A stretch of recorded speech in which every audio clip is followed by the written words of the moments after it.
promoted that link everywhere last night, so can we have the new link in the description?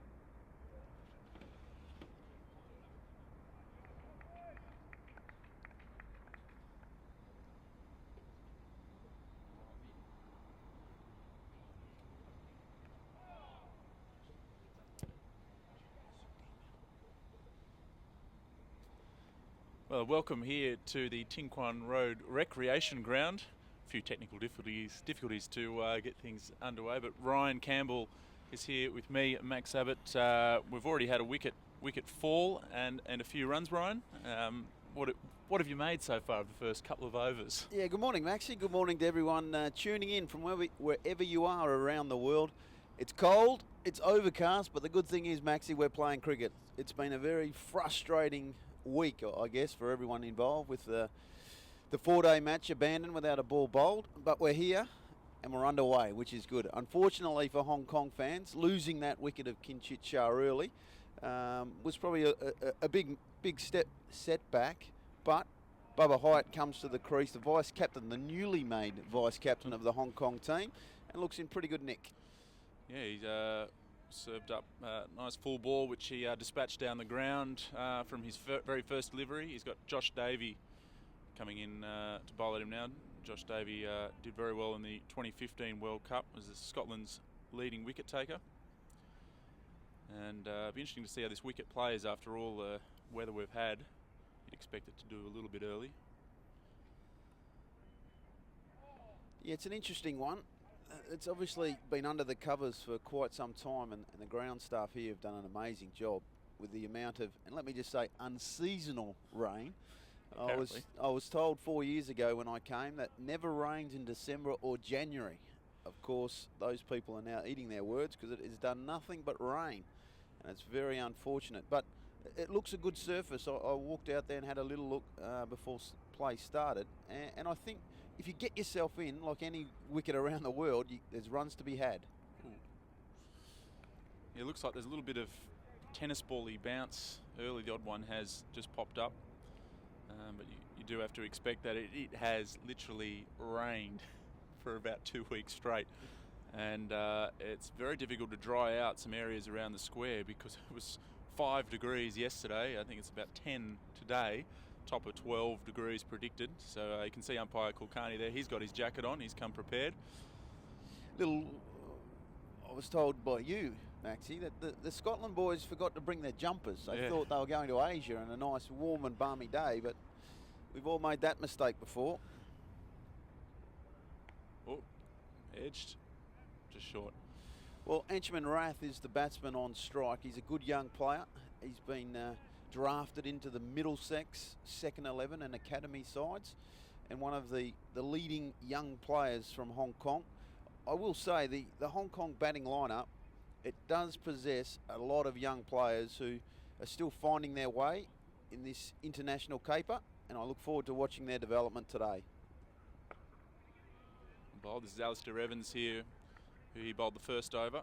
And Ryan, is the general style of the Hong Kong batsmen probably renowned for being quite attacking? Is that still the case? Well, it is. They do have their fair share of flair, that's for sure, and also that is I guess a result of a lot of the grounds here are quite small, and the aggression seems to be the easier way. But I will say, over the last 2 to 3 years, as we've risen the ranks, that's a good shot there from Rath. We'll just get the one down to third man, but as they've played more and more cricket around the world, they've had to be exposed to better bowling, bigger grounds, and I think the development of the batting has been outstanding. Hence we are now 11 or 12 in the world in T20 and ODI status. So look, they're all improving. It is a very young batting lineup. Let me tell you that. I think the average age is probably 22, 23 in the whole top 6. So it's exciting times for Hong Kong. Big shot from Bubba, straight over the top. That'll be 4. And I guess, Ryan, when you're playing here, you pierce the field, you're generally not running. Well, no, and let me just say that Mission Road is looking absolutely fantastic. They've done a lot of work in the outfield. Is fantastic. But Bubba Hyatt, he's probably a great example of Hong Kong cricket. Doesn't matter the situation of the game. you know, if a ball's there to be hit, he'll be aggressive, especially in that first 10 over power play.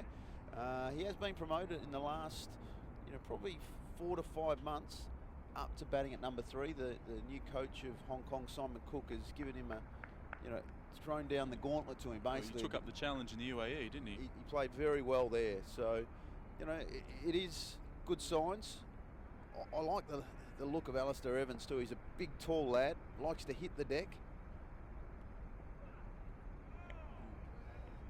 It's a nice carry there, isn't it? Yeah, it looks all right, not too bad. And Bubba Hyatt, generally speaking, what's his areas? He looked to hit straight. He looked to go over mid-wicket. Yeah, no, well, he actually plays pretty straight. You know, he's very, very strong on the offside.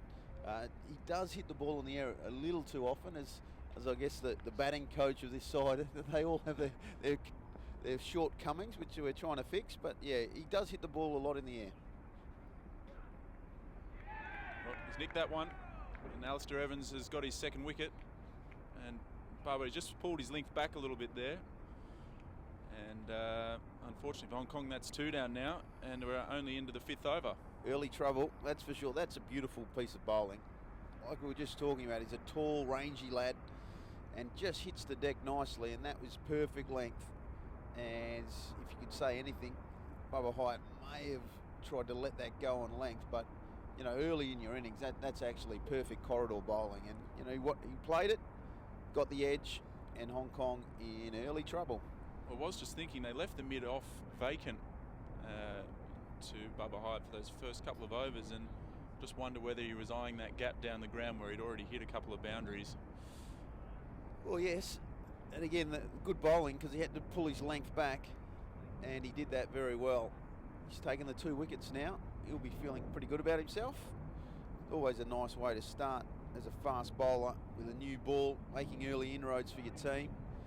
He had taken 11 wickets previous to this game in his 12 ODIs, Alistair Evans, and so he's adding to that. And that brings to the crease the former skipper of Hong Kong in Jamie Atkinson.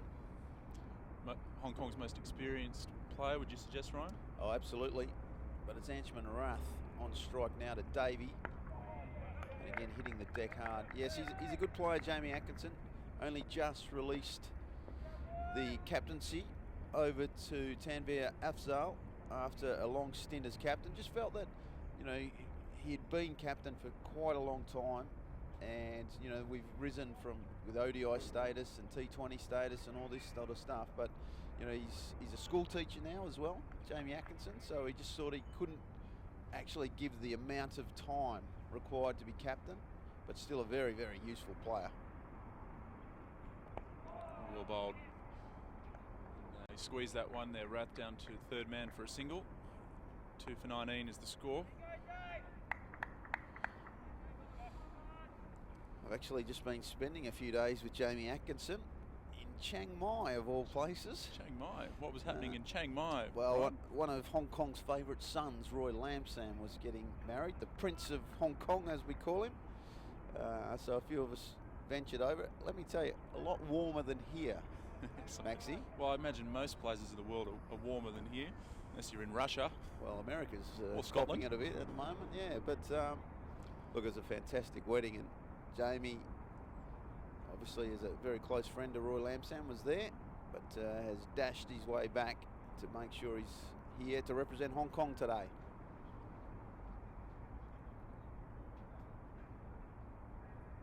Good delivery there from Davey. Plenty of energy in the Scotland field. Well, wouldn't they be? 2 wickets in 3 overs. Well, I was going to say they've been in their hotel rooms for a week. Yeah. They must have be pretty keen to get out there and play some cricket, as we all are. Look, it was very frustrating. I was at the ground for most of the I Cup match, or what should have been the I Cup match when it was washed out last week, and it really was a very frustrating few days.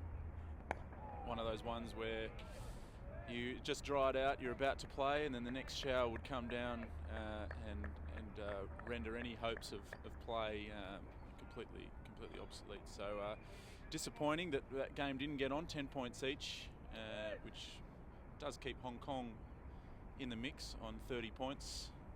going okay. We'll take our points 30 wherever points, we get 10 them. points. Maxi. Yeah. But Unfortunately for Scotland, that's 2 or 3 I-Cup matches washed out, which certainly, doesn't help when you don't play that many games as it is. Or bowled from Davey. Been impressive so far, Scotland here. They've hit their lengths pretty well. Yeah, they're a very experienced outfit, and I think that'll be the difference between the two teams. When you run down the team list, which we should actually quickly mention the two teams. Preston Momson, Kyle Cozier, Callum McLeod, Matthew Cross, Matt Matchin, Richie Berrington, Josh Davey, Brad Wheel, Rob Taylor, Safian Sharif and Alistair Evans make up the Scottish lineup.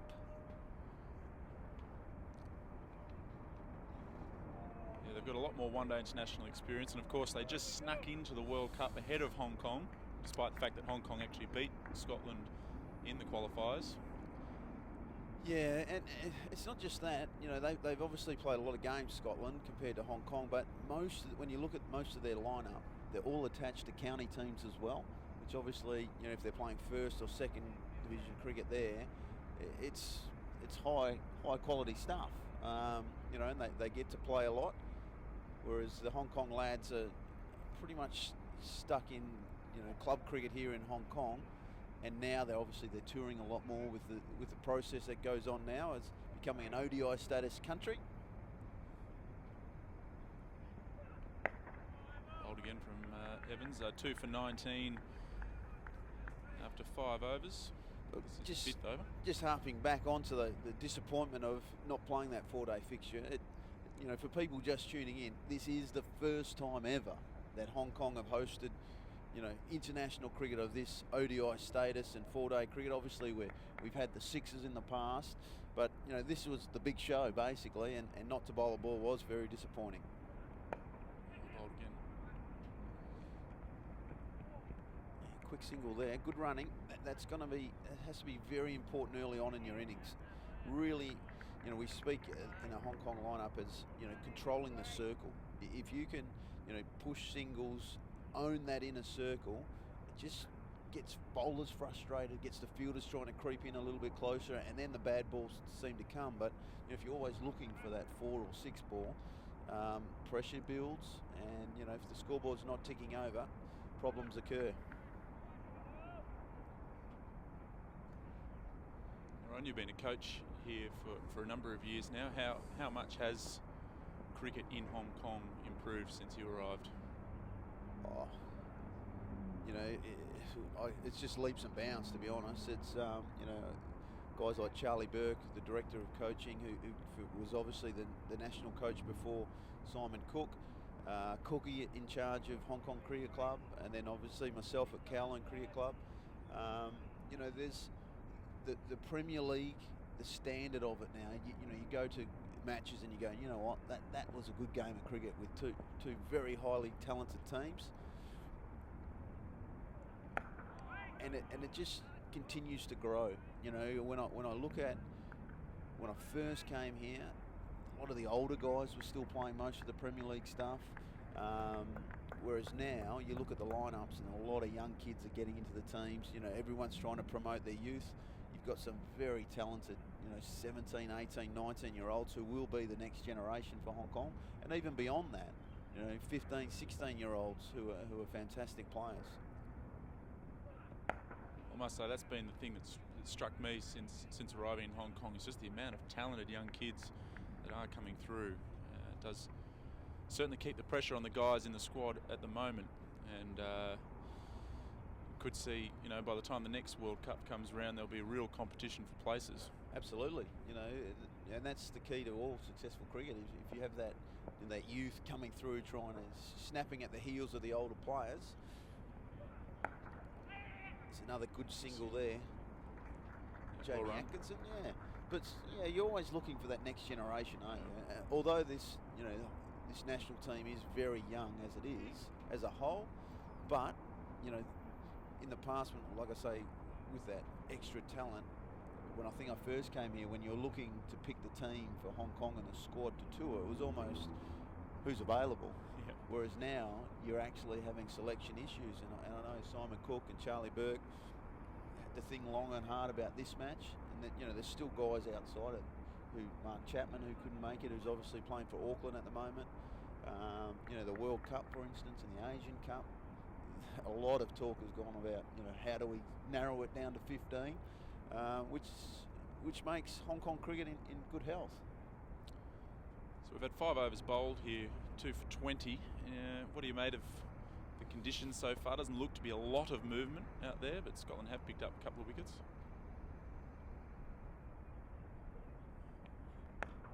Yeah, I will say, you know, obviously from where we're sitting and just watching the replays, it doesn't look like there's a lot of lateral movement off the wicket. There should be a little bit of a swing in the air with the overcast conditions, but it's funny, everyone talks about great overcast conditions for swing bowling. But it's too cold though. That's right. Once it gets a bit too heavy, it actually, you know, bowlers find it hard to swing the ball. So, look, it's been a good contest so far. I think the Scotland bowlers are hitting their lengths, and they would have discussed, as all teams do now, about where they wanted to bowl, what areas. Jamie Atkinson a little inside edge there, but you'll take the single early in your innings. You always want to squirt a little inside edge, no footwork out to mid wicket. Take whatever you want. I will say that with Jamie Atkinson, his batting, obviously he's a Kowloon player, so I've seen a lot of him play. Early in his innings, he does have a little habit of those feet a little bit anchored, and as you can see there, you probably wanted to err on the fuller side of the length to him. But once he gets those feet moving, he does hit the ball very, very hard. And again, he was, you know, almost on the brink of Warwickshire. Played a few second 11 games for Warwickshire. Just injured his fingers at the wrong time. Where again, another one like Anshman Rath, just starting out. Like I said earlier, Middlesex Academy, good young player. You know, his development has been fantastic. He's based in... How old is he? 19. Could even be 18 or 19. You know, just a baby really when it comes to cricketing age, but solid technique, not too much you tinker with down the track, and loves the game. That's the biggest thing, Maxie. If they love the game and love batting, that's a beautiful shot through the covers. The outfield, very good. Yeah, so far we've seen that when you've overpitched, they've been the balls that have been dispatched. So I think the key for Scotland is to try and keep the ball back of a length, because when they've done that, it's been very hard to score. But each time they've overpitched, Hong Kong have put them away. Yeah, well, you know, you're hoping for that as a batsman early in your innings. Nice little half volley outside the off stump. But again, a good reward for your shots here at Mission Road. Let me tell you, when we first got here, it was a lot harder work. You always brought your running shoes when you came here to bat. Shot again. That'll be 4 as well. That is lightning out there. Yeah, that is a fantastic shot.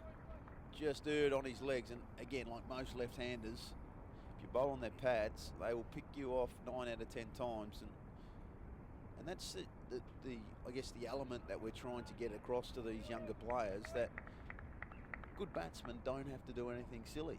You know, you're going to get a half volley outside off stump. They're going to bowl you on the leg side. You don't have to go searching to hit 4s and 6s away. We're not all David Warner or Chris Gale. Or Ryan Campbell. Don't know about that, but you know, you just got to keep the good ones out. Keep batting as simple as possible. I know that sounds very simplistic, but batting is a hard game. So you've got to keep it as simple as possible. Keep the good one out, put away the bad ball, because let's face it, we all love bowlers and they all try again, and we all like getting stuck into them. Yeah. And they will try something stupid at some point, Maxie, as you know. Yes, I do know that very well. So a couple of boundaries there just to ease the pressure for Hong Kong after the Scottish just managed to tie a few tidy overs together. Alistair Evans to continue here.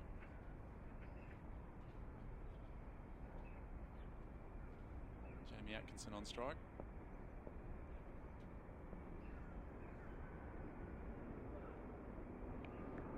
Like it kept a little low. Well, it's not too bad. You know, I guess that's all we ask for is consistent bounce. Like you say, I think the ground staff should be commended with whatever wicket they get up here, because they haven't had too much opportunity to be on it. If you came up here on, I think it was Friday or Saturday morning, you would have seen rain and covers in the sky. The gale force winds had lifted the covers off the surface. They were heading towards what is now the deep cover boundary.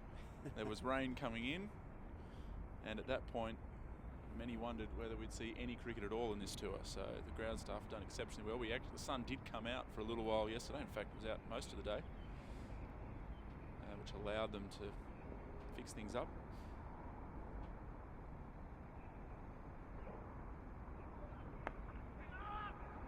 Not saying I'm a weather broadcaster or anything, Maxie, but the monsoons from northern China, they say, that's what's bringing the cold snap.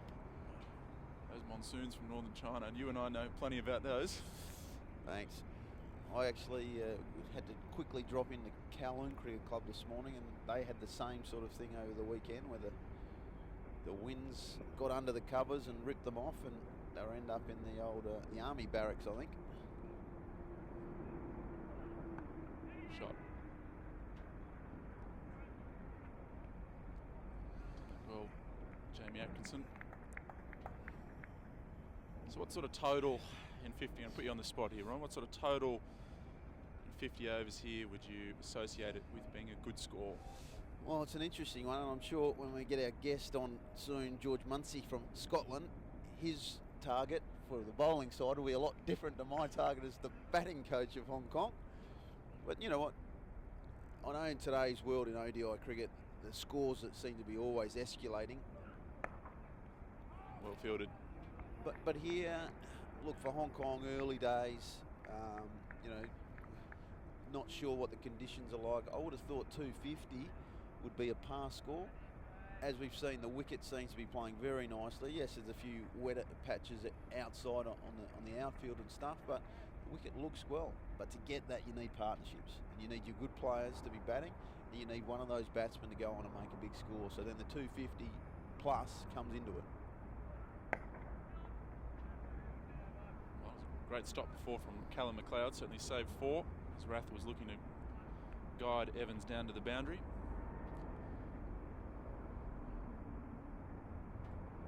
Yeah, it's always an interesting one, that.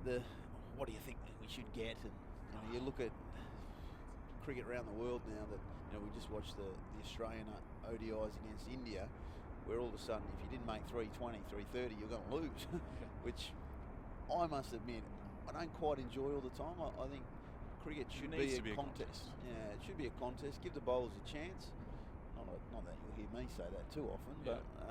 What was interesting to hear, Steve Smith after that series did say that the grounds need to have a bit more life in them for the bowlers. I think there's a lot of comment about the balls they're using these days as well, that they're not doing as much as they used to. Well, that's interesting, because they do use 2. Oh, good shot. That's big. That is going to go all the way. So the first 6 in one-day international cricket in Hong Kong. Oh, there's a good stat for you. The quiz night, Max. Jamie Atkinson. I know you love your quiz nights and all the cricket trivia. But again, Jamie Atkinson, one of those ones where the feet don't move a lot, but if he gets in his right length and area, he will go through with the bat. And that's a big shot. 236 after 8.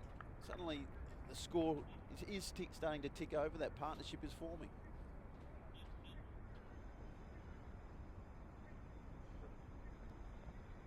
What that shot does show you is that if you get in on this wicket, with the boundaries as small as they are in parts, you can really cash in. And you've played a bit of cricket here, Ryan. Is that what you found as a batter, that if you do get yourself in, you can accelerate your score pretty quickly? Yeah, absolutely. It doesn't matter where you play. It's that early part of your innings, isn't it? But especially here in Hong Kong on Mission Road, you just got to get used to the pace, because it occasionally doesn't come on quite as well as what you think. But once you get in, like I say, you've got to work hard in the start of your innings, rotate the strike. 4s and 6s will come. I reckon it might be time to hear a bit more about Scotland, Ryan. So I'm going to take my leave for a little while and come back and join you later on. But I'm Going to hand you over here to George Munsey, who'll now join Ryan Campbell in the commentary booth here. So George will step in. Thanks, and, Maxie. Teach us a little bit about Scotland. Enjoy your hot coffee. As this Scotland opening attack continue to bowl good lines and length, and we'll welcome George into the box. Or shall I call you Henry? No, we'll stick with George for now. George now, welcome, mate. What have you been doing for a week and a half? Stuck in your hotel room? I know it's been very frustrating, but just like to take a quick minute to shout out to all the people at home who have stayed up to watch us and support us right now in this quite a cold day here in Hong Kong. Yeah, cold. Well, you guys know cold. Let's face it, Scotland. Whew, can get chilly. Again, in the air, didn't quite go where he wanted it, but it will get full value, and Atkinson will pick up another boundary. Yes. What time would it be in Scotland right now? I'm not 100% sure. They're about 8 hours behind, I think. Well, they're probably at the pub having a nice beer, watching us on their laptops. Yeah, probably the Grange boys are. Yeah. So, mate, the tour. I noticed you went to Dubai to start with. Obviously, you're off season as we come here, but the Dubai trip, got what you needed out of it. Yeah, we actually went to Abu Dhabi, so that was brilliant getting there and training hard. They put on a cracking set of facilities for us to train, and it was really worthwhile for us stopping off there before coming here. Yeah, absolutely. I know that Hong Kong lads were there recently, and I think Netherlands are there at the moment. So all those northern teams, is some great facilities out there nowadays. Fantastic. I mean, that was the first time I went out there. Scotland as a team had been out there quite a few times. But it was just brilliant, and we got everything we needed to do done, which was fantastic. Fantastic. Now, let's talk Scotland. Obviously, been there and thereabouts in the World Cricket Leagues for a number of years now. Exciting times ahead. World T20 World Cup coming up. Obviously, a good performance in the one-day international World Cups. What's the goals? What's the aims from here? Look, we're just really enjoying our cricket at the moment. We're in a really good space. We can just keep improving as a group. I mean, we're expanding really quickly, and we've got a great set of guys here and a lot of talent, like just at home. You know, the under-19s are out at the moment in the World Cup for themselves, doing a great case. They're just about to start. They've had some great practice games, and everyone's really working hard to progress cricket in Scotland and the national team, which is fantastic. Absolutely, that's what it's all about. Short ball, Rath equal to the task. We'll just get the single though. It's one of those ones where the bowler will be quite interested. You know, gave the first real short ball we've seen for the day. Especially Alistair, you know, he loves a short ball here and there. Very talented bowler for us. Done really good stuff for the last few years. Big work engine. Tall lad, that's for sure. Although, to be fair, everyone's tall to me compared to me.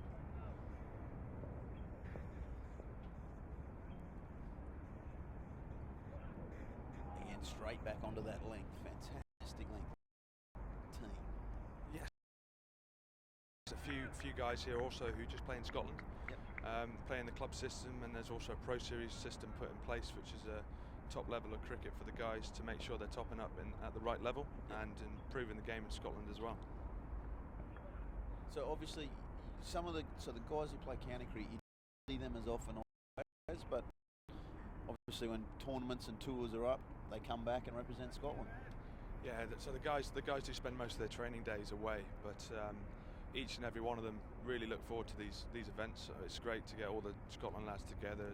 Like I said earlier, there's a great feel in the group right now, and it's just fantastic to have everyone on the Abu Dhabi trip where we were just training, as we previously spoke about. Another big shot from Jamie Atkinson, inside edge. Not a lot of footwork. Again, Evans keeping the ball pitched up generally, which has been a good tactic so far. It's working well for Ali. It's definitely a ploy he's looking to use at the moment, especially with it's a new pitch. The groundsmen have done a great job here, getting this ready after all the weather that's happened over the past few weeks. I know you may have heard this before since you've been here, but it doesn't usually rain this time of year, mate. I've got a few friends here, and they tell me the same thing. I just don't believe it. Edged over the wicket, and we'll go for 4. Another short ball. Atkinson wanted a piece of it, And he just got the top edge enough to get over the wicket keeper and down the boundary for 4 more. It's been fantastic for Mali this morning. The intent he's shown has been really good for us. He's been a lead of the bowling attack for a while now, and he's been a good servant of Cricket Scotland. Yeah, he looks a good. He's got all the attributes. Obviously, as being fast bowlers, being what 6'6", 6'5", 6'6". Yeah, he's 6'5", I think he is. Yeah, he's a big boy. Hits the deck hard. And I must say that watching associate cricket over the last 3 or 4 years, it's the bowling depth that is always in question. The batting, lots of the teams have wonderful batting, but it's the sides with the best bowling that seem to be able to go forward. I completely agree. I mean, I was chatting to Simon Cook just the other day about this. It's just associate cricket as a whole is going up leaps and bounds, and it's really, really fascinating to just watch it grow and just improve. I mean, look at the standard here as Rob Taylor comes into bowl. Our left armour, he's a fantastic athlete, and it just shows the strength that we've got coming on first change, for the Scotland lads. Yeah, 14 ODIs for Rob Taylor. Always handy, a left-hander in your lineup. This guy looks like he can swing the ball away from the left-hand batsman. Yeah, he's a bit of a handful. He gets a little nib off the pitch, like you say, he swings it away. But he also, interestingly enough, throws right arm. Oh, we don't like those weirdos. Let's call them that. One of my old mates, Michael Hussey, always just couldn't believe that he would bat left hand so well, but then do everything else right-handed. And he actually started playing as a right-hander because his younger brother played right-hander, and his old man made him bat right-hand, and then thought, you know what, I like the other way around. It was brilliant to watch the Hussey brothers play against each other the other night there, wasn't it? Mate, imagine them in the backyard when they're youngsters. They always used to give them a bit of stick. Be competitive in the backyards.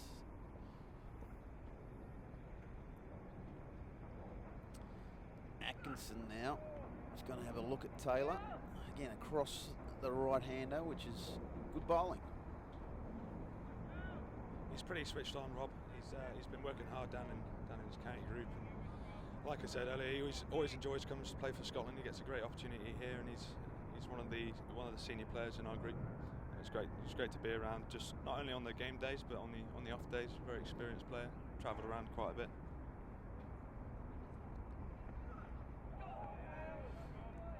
Now, I know that'll look like he played at that, but I'm pretty sure he just plays inside the line.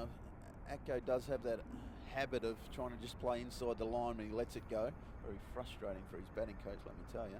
But that's the way he likes to play it. He just likes to pull the bat inside. Bowlers obviously think they're half a chance. No, he looks a good batsman, Atkinson. Now the other thing I've got to throw up, George, these trips. You have a 4-day game, a couple of one-dayers, then you've got T20s. You play all facets of the game basically. Is that a challenge for the players in the squad to be able to play all forms at once within a week and a half? No, definitely. It definitely is a challenge, but it's one of those things you got to do as an athlete, as a professional cricketer. You've got to adapt and just take the challenge as it comes. It's a great opportunity for us to come and play all these formats. We don't normally get an opportunity like this to play in such a close amount of time, but unfortunately the weather has been the case so far that it's just made us not play, which is the last thing we wanted coming out here. Yeah, absolutely. 2 for 46 Hong Kong after their first 10 overs. That'll end the first power play. Looks like we're going to have another change of bowling here. Skipper having a discussion with a few of his bowlers. Yeah, you've got Safi and Sharif there and Alistair Evans just working out the next plan and what's going to happen. It looks like Safi's going to take the ball from this end. I'm always interested what that conversation goes on with the captain and the fast bowler saying, mate, I'm going to bring you off, and the fast bowler's obviously giving it, come on, Skip, give me one more. Just give me one more. I know, I've never really been a bowler, so I couldn't tell you, but I know when I'm batting with someone, it's normally dinner or something, talking about what's going on tonight, just to take your mind off it for a second. I'm sure that's not the case here, but...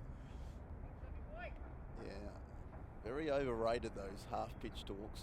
Yeah. I've found in my life that never happens. But generally the batsman at the other end sees it differently to how you're seeing it as well. So, change of the bowling. Let's bowl the 11th over. Safian Sharif to Anchman Rath. Looks a busy action. It's a very powerful action. He gets everything from the crease. Very strong boy, puts a lot of work in the gym. With Simon Smith, who's our strength and conditioning coach, is not here. He's with the under-19s at the moment.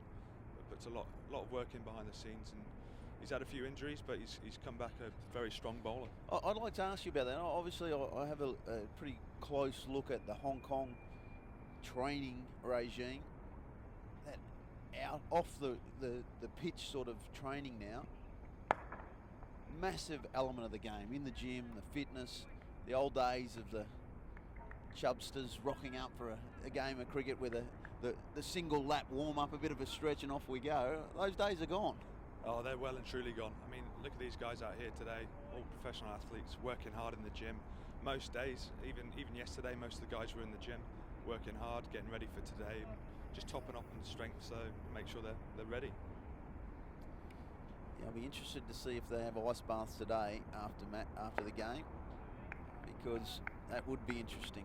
I must admit, when the ice baths came in, that was my opportunity to retire, because I figure a bottle of beer is the only thing that should be in a esky full of ice.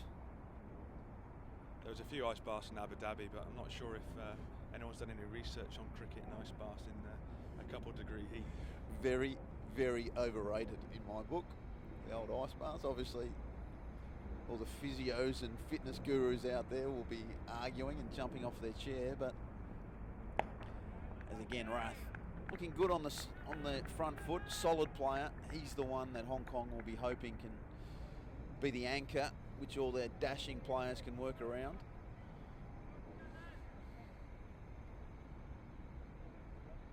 Be interested to know what happens when the spinners come on this pitch. It does take spin here at Mission Road generally. So sometimes it can be a little slow spin, but I am interested to see what happens. Again, down the ground. That's a good shot. Full face of the bat. Another boundary for Anchman Rath. Down the ground. A little bit full from Safian there, but he started off really well. He looks in good touch. He looked very good yesterday. We had the privilege of going to Hong Kong Cricket Club to train yesterday. That was a great honour to see what they have there. Great facilities. They literally have everything, including 10-pin bowling. Yeah, the two big clubs here in Hong Kong. Sharif again, shorter one this time. Change of length to finish the over with. But yes, I must admit, did you in your mind believe that the facilities here at Hong Kong Cricket Club and the Kowloon Cricket Club and obviously here at Mission Road would be quite what they are? Not really. We came here looking at Mission Road because we knew we were going to train at the other grounds a little bit, but we were focusing here, and you know, from what I understand of Hong Kong Cricket Club and Kowloon, they're an unbelievable cricket club and sports club in general. Yeah. And it's just something that we're probably not used to having that at all in the UK.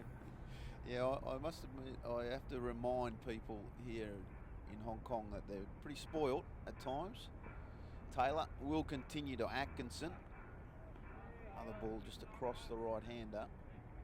Yeah, we are pretty spoiled at times here in Hong Kong, but in saying that, facilities, the amount of grounds has always been an issue, and hopefully our esteemed CEO, Tim Cutler, is working with the government.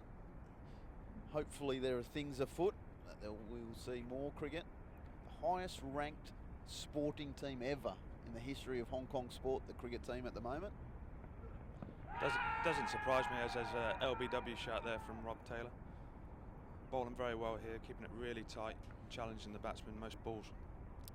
Well, looking at the reaction from the wiki, Matthew Cross, I reckon that's pretty close. Atkinson across the line, I guess you could say the old pitching outside leg, but if he gets that shape from a lefty, you never know.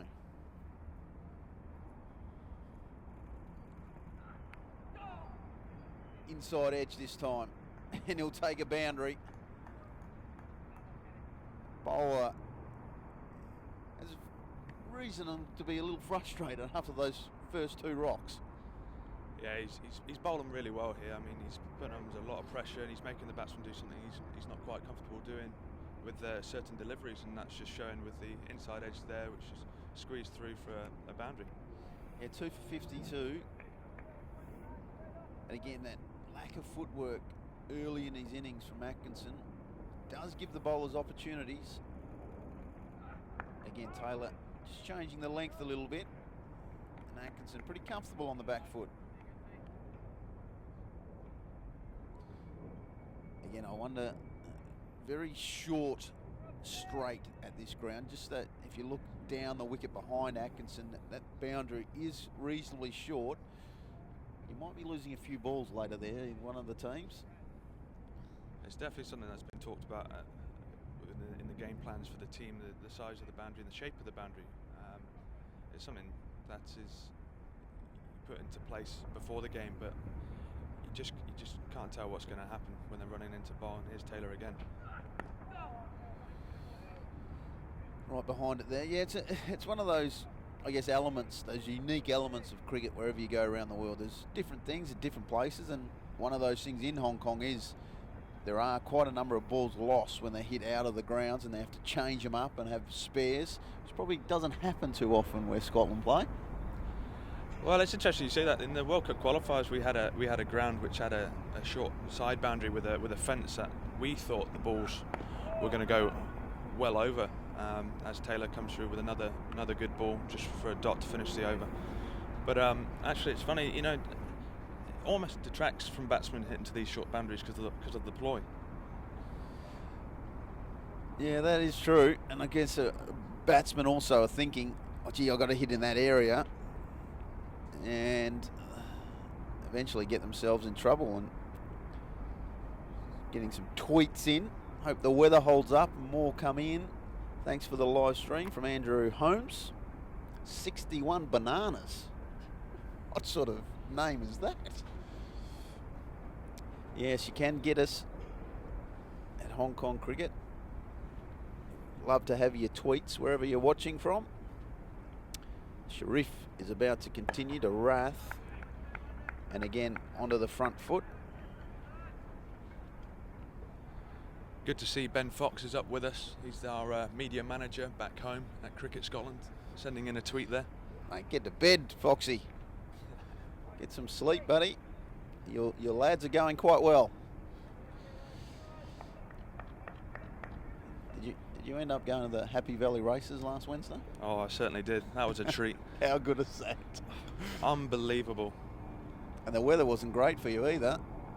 But the single there, but one of the great things to do here in Hong Kong is going to Happy Valley Racecourse, which is really right in the heart of the city. 25,000 people rocking up every Wednesday night. There were so many people there, even though it was tipping down with the rain, but it was great to see a load of boxes, like VIP everywhere, load of things going on everywhere, and it was fantastic to see. Yeah, they do love their horse racing here in Hong Kong. Some of us love it just as much, let me tell you. Sha Tin races are generally on a Sunday with all the Group 1s and some good Australian jockeys involved there. Zachy Purton, Brett Preble, short and out. Well, in the end, it's a little soft dismissal, but Atkinson onto the back foot just spoons it straight to cover, and a big wicket there for Scotland. It's very well planned out by Scotland. I think slightly lucky with the way it came about, but you know, it comes with pressure. We're looking to build pressure here. They bowled really well up top, putting the pressure back on. It seems like a good pitch. The pitch has been undercover for a few days, and it seems fairly true, but it's the pressure that's building that's putting these guys under a lot of pressure. Yeah, that's a big wicket for Atkinson. Like I say, it looked like it was just off the back foot. May have held up a little bit, but they just changed that field. An extra man went out there into the cover region, and a big wicket. The former captain goes. Hong Kong are now 3 for 55, and in will come Nizakat Khan. Big, strong boy, talented batsman, but he and Anshman Rath really need to get stuck in. A partnership very much required here for Hong Kong.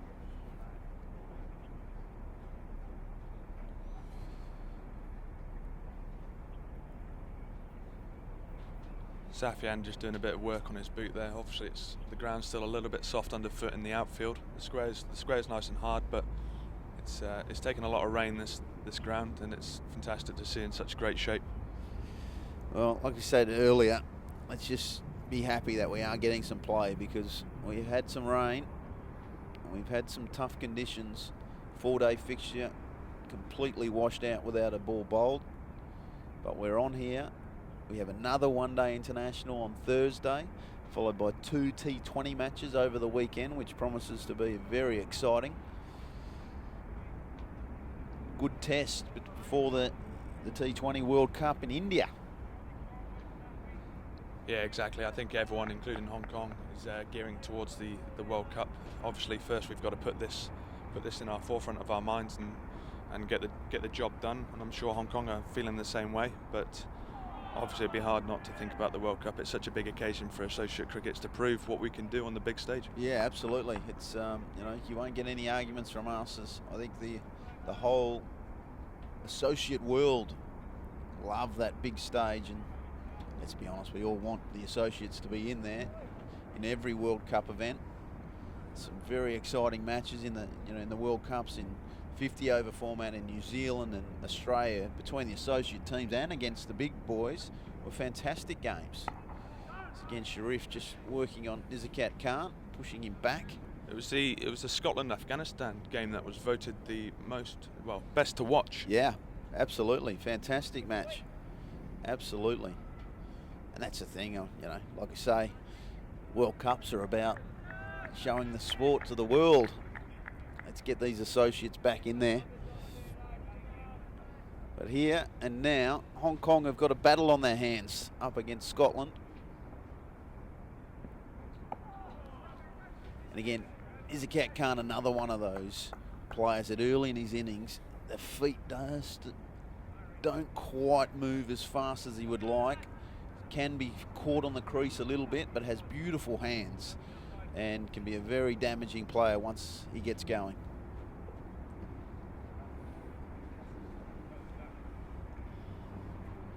Just for the people back home in Scotland, what's the club cricket like here in Hong Kong? Well, it's different. We have a different structures here. On a Saturday, it's, as they say, more social cricket. It starts at 1 o'clock and 35 overs. You're not allowed to, your Premier League players aren't allowed to play in that, so it's supposed to be the lowest form of the game here. Then Sundays, it moves up to 50 over cricket, club cricket, where there's 12 teams involved, which, again, as Taylor comes in, no single there, good fielding in the circle there from Scotland. Again, you find your top 6 or 7 teams are quite strong, and it falls away a little bit towards the bottom. And then it goes up to the Premier League competition, where there's 6 teams involved in the one-day competition. We do have the 2-day competition and the T20 generally, and I guess that's where the standard is, where the national players are chosen from. But yeah, it's a bit different, I think. When you look at our cricket here in Hong Kong, generally 3 main grounds. It does make life pretty tough, where, for instance, a Sunday team, you might not play for a month. Just the way the fixturing goes, you play for 3 or 4 games in a row, then you got a month off, and you have to go through a whole pre-season again.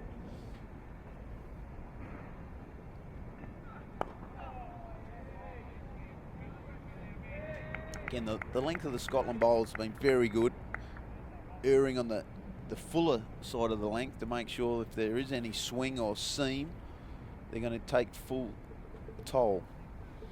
Showing very good discipline here, the Scotland bowlers, especially Taylor. He's just looking to push it across the right-hander and swing it away from the left-hander here, but he's keeping it very simple, nice and straight, and a good length to challenge the batsman. And that batsman is Archman Rath, and he'll pick up another single as he gets it down to third man. Again, he's been very patient.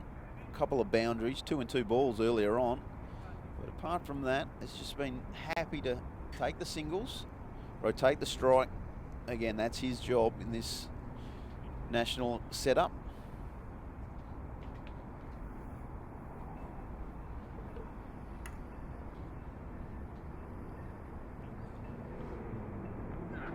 Another good delivery from Taylor, just making the batsman leave it there. Got a nice little shout out from Safi's wife. Good luck to my husband, Safian, the rest of the guys at Cricket Scotland for their match against Hong Kong today. Nice to see you with us and you're still up back in Scotland. I was going to say, you might have to go to bed too. A lot of your guys, ladies, watching. Fantastic. Good shout out to them. Hope they're staying warm. Jamie Harrison's watching in Maryland, USA. That would be cold there. I've been watching the snow mount up over there.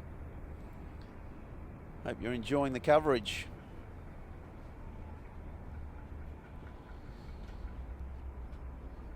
So 14 overs. Hong Kong are 3 for 56. Anshuman Rath, 21 not out. Nizakat Khan just come to the crease. Still yet to get off the mark. We've got some competition for the coldest weather here with a tweet just coming in from Dougal. Enjoying the live stream and the commentary from my desk. Japan way colder than Hong Kong. Well, there we go. Good skiing up in Japan. Not that us Perth boys see much snow, ever. Again, it's Shafir to continue. It's again just banging in on that length, that corridor that's so hard to play. Very tight lines again this morning from the Scotland bowlers. It's very impressive to see, and it just goes back to the standard of where associate cricket's going. It keeps moving in the right direction, and it's fantastic to be a part of and to watch. Absolutely. Spoke earlier of the difference in, I guess, experience in these teams. A lot of the Scotland lads played a lot of games. Rath on the front foot, can't beat the field. Whereas a lot of the Hong Kong lads just starting their way, but that's exciting. It's a new adventure. No, definitely, it's exciting for us to come see out here as well. This would be in the first game played, first class game to be meant to be played out here, and also first ODI to be played out here. Yep, you'll be part of history. That is for sure, and hopefully there's a lot more games to come. If we actually get some nice weather. Short ball. Again, Rath doesn't get onto it. Just noticed that square leg's been brought just behind and fine leg's been moved around, so it's definitely going to be a ploy used in the next few overs, just a short ball and probably probing back at the length that they were bowling originally. Well, I must admit that, you know, when the Hong Kong players, they don't get to face a lot of short pitch bowling here in Hong Kong. So I guess opposition teams will always look to target that area. Again, a shorter delivery and Rath on the back foot. Again, this is where, as a young player, just finding his way, the ability to rotate the strike early in your innings, it's a very crucial part of your development. And some of the Hong Kong players can get a little bit stuck and then look for that big shot to get out of that lack of scoreboard pressure, so to speak. Definitely, and I think the captain Preston's just sensed that, and he's moved himself from slip to mid-wicket. Again, this time he works it out to that deeper fielder at fine leg. Well, George, thanks for joining us, mate. I hope you enjoy your rest of your afternoon. Stay warm, and I'm sure we'll see you out there either in the next ODI or one of the 2 T20 matches. Definitely, thank you. It's been a pleasure. As we welcome Max Abbott back into the box. And I'm going to find myself a nice warm coffee and maybe some hand warmers or something, Maxie. And I'm going to hand it over to our CEO in Timothy Cutler. Thanks, Ryan. Max Abbott here with you. Just being joined as we speak by CEO Tim Cutler, And Tim, I imagine you'd be a proud man today, given it's the first ever official one-day international played in Hong Kong. And the first ever Hong Kong and all China. Very, very proud, very exciting day. 3 for 56 after 14 overs here. Hong Kong just needing to rebuild a little bit after a few setbacks. The loss of Jamie Atkinson was a big blow. He was looking pretty good. The wicket looks like it's just holding up a fraction. And so these batsmen just taking a bit of time to get themselves in.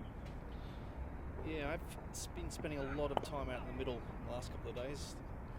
There's a lot of opportunity for me out there. There's just a few creeping roots, I think, across the surface, which will probably see the occasional ball just a little slower, a little lower, but overall it's been very true, and it's good to see after being so long under those covers. It's just good to hear a CEO giving an appraisal of a wicket. You don't get that in every country. Probably not. Only in Hong Kong. Probably because you're still playing. Yeah, I do spend a lot of time in that middle, and listening to Ryan talk about the slow spin, that's the slow spin that I look to impart as well here. It's definitely a wicket where probably the slower you bowl, the more it will turn. So I think it's very well suited to one-day international cricket, in that it's going to suit the bat, and hopefully we see a decent score posted by the Hong Kong boys. So Tim, while we've got you here in the commentary box, we should take this opportunity to hear, a little bit about what's going on in with cricket in Hong Kong. And as Brian was talking about a little earlier, of course, one of the main challenges. Just watch this ball here. One of the main challenges is getting enough grounds to facilitate the demand of cricket here in Hong Kong. Is there some strides being made to get a few extra facilities? Well, a lot of strides, and I guess a few comments first, only that I've received a lot of questions from Australia and beyond about that synthetic wicket that we can see there 3 pitches away, that in Hong Kong we only do have the 3 turf grounds at the moment, so having the artificial wicket there, thankfully on the edge of the pitch, edge of the square, very necessary. There's just so much cricket played here, but working very hard at the moment to get more cricket grounds for us to play. There's a huge demand growing. A lot of our junior development programs mean that there's so many kids that want to be playing cricket, but there's only so much enjoyment you can get from training and doing your school courses and playing tape ball in the local playgrounds that you can get. So luckily the government has been great, especially since I've started, but before that as well. We're very close to signing on the dotted line for a new facility which will give us another 3 cricket grounds, which will really be a boon for cricket development, especially in the Kwai Chung district up in the northwest of Hong Kong. Many communities there from the subcontinent as well. It's second and third generation families there. Lots of kids wanting to play cricket, and just as many local Hong Kong Chinese kids there learning the game as well and seeing the benefit it can have. So that'll be more of a community development ground. In terms of elite facilities, we wait with bated breath as the government considers the new Kai Tak multi-purpose sports complex and whether we can get cricket in there. And we also have a facility up at Ma On Shan, Whitehead Bay, which again up in the new territories, up closer to the Chinese border that we've been promised as well, which will give us an ODI or test size ground. That certainly, there's no doubt that would be a major boost, just to alleviate some of the stresses that are on the grounds here currently. 3 for 59 here after 16 overs, and Sharif and Taylor keeping things very tidy here, building the pressure on the Hong Kong batsmen. But Tim, what sort of time frames are we talking about here with some of these grounds you're talking about? Is it going to take 5 years, 10 years, 20 years? What's your expectation? Well, that Kai Tak location that I mentioned was the old airport. I think those that have come to Hong Kong over the last few decades will remember coming into the old Kai Tak airport with a very perilous approach. That's been in the wings since handover. It was announced in '97 that would be turned into a sporting complex, and there's only some pre-work that's been done there. So we've been told 2021, 2022 there, but in a good sense at the moment that KPMG are taking a look at really all the National Sporting Association's needs. I'd probably pencil in 2023 to 24 for us there. So it is going to take some time. Yes. Unfortunately, the wheels do take a little longer sometimes in Hong Kong. I think Whitehead Bay being Ma On Shan is our next best bet to get another international ground here. As we can obviously see, we've got Mission Road signed off here, which is great, which only happened in November last year when David Boone came up here and gave it the nod, which huge news for Hong Kong and East Asia cricket in general. Dougal tweeted in before from Japan. I'm sure they'll be dead keen to come down here and play on a field with this standard as well, again like they did in the East Asia series. But at the same time, it's how we can best use the facilities and the grounds that we have at the moment. We're always looking at reservoirs, the grass top of reservoirs where we can convert into cricket grounds as well. And generally they'll be of a junior or lower standard there to get more kids and especially women playing cricket. But at the moment we're just going to do the best with the elite grounds we have here at Mission Road, Hong Kong Cricket Club and KCC. And I guess I'll also mention as well, as I've been asked many times, is the reason that we're not playing at either of the clubs, despite them being probably two of the best grounds condition-wise for pitchers and outfielders, they're just too small to get signed off as an ODI venue. Just as I see a tweet coming from Jay, hello to you, Jay Jebel. Great to hear from you, get those tweets coming in. Yeah, amazing to see just from where people are watching and tuning into this stream of Scotland, California, or LA. It is Jay Jebel tuning in from... And Leah from Cricket Scotland as well. Good to see you. I know that your loyalties are torn at the moment. Hong Kong and Scotland supporter, operations manager for Cricket Scotland. Thanks for watching. Bit of confusion there. Sharif has been very difficult to get away here. I think he's only gone for the 6 runs and he's got 1 ball to go here in his 4th over. Though for Hong Kong, I think they do just need to steady themselves a little bit after the loss of a few early wickets. Down the list, you'd know these players very well, Tim. Bat deep, Hong Kong? Bat deep, yes. A couple of young players has already been mentioned. We're really going to miss Mark Chapman, who's just won. Oh, there's a no ball. It's the first ever no ball in one-day international cricket. It's a real day of firsts here at the Ting Kwong Road Recreation Ground. We got a free hit. Right, so let's just have a look here. What's going to happen? We've got Anchi. Where's his areas here, Tim? Where's he going with his free hit? He's either. I think he's going to get inside the line and try and flick over the keeper's head, or back off and probably go straight over the offside. So let's see.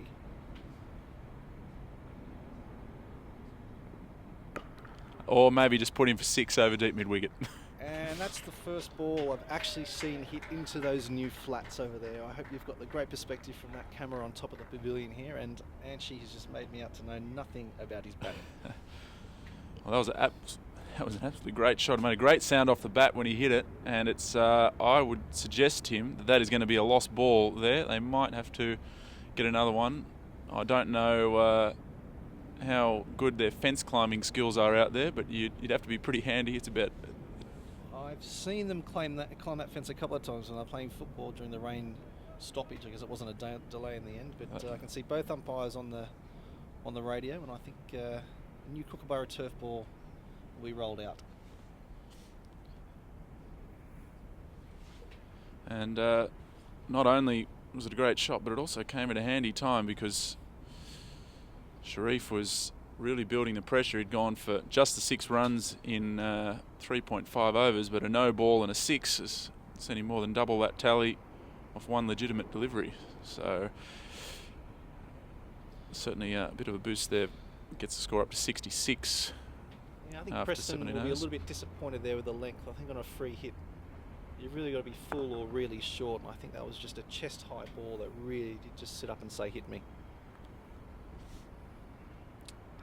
So it's Taylor here to continue, and I believe Taylor was the hero with the bat for Scotland in qualifying for the World Cup against Kenya. Came in when the chips were down, and unfortunately, from your perspective, Tim, he probably cost Hong Kong a place in the World Cup. Well, you might say that's a good shot. Just hold that thought for a moment there, Tim. That's Nizakat Khan, who's just put that one away. Nice shot to get off the mark. He'd faced 10 balls before that, so he'll be feeling a lot better now. And Nizakat, that is definitely his region. They're great hands. I think we'll see that as his own. Sometimes does back off a little bit too much and try to whip it over cover, but hopefully he can stand nice and firm today, and we'll see lots of amazing shots. Yeah, the World Cup qualifiers in 2014, I think, was a real coming of age for our squad. That was before I'd started. Skipped a bit low. But I remember seeing, watching the scores come through, and I think the first game against Scotland that we won was we really put a marker down there that we weren't an also ran, and that was one of the real tide-turning moments, I think, for Hong Kong cricket. Unfortunately, we didn't chase down a mid-200 score against the UAE, and we had a bit of bad luck with the weather against Kenya in 2 games that we probably should have won. And if we won either of those games, especially against UAE, because they went through to the next stage, which he carried through the points into the Super Sixes, that we would have been at least that second team that went through. Yeah, I mean, those games, such high stakes, isn't it, for these qualifiers? I mean, Hong Kong and Scotland are participating in the World T20 coming up in March, which is obviously huge for Hong Kong cricket, but gee, you must get pretty nervous ahead of those qualifiers. It does mean a lot, doesn't it?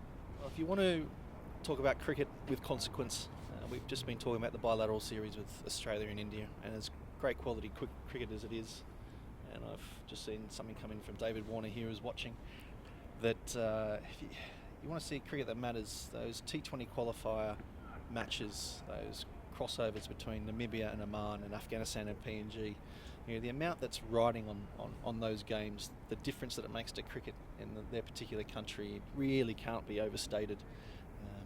For the World T20, I think there's around about just over $400,000 their preparation fund from the ICC, and the difference that can make to a cricket program, both elite and the way it filters down into securing the talented youngsters coming through, it's just huge.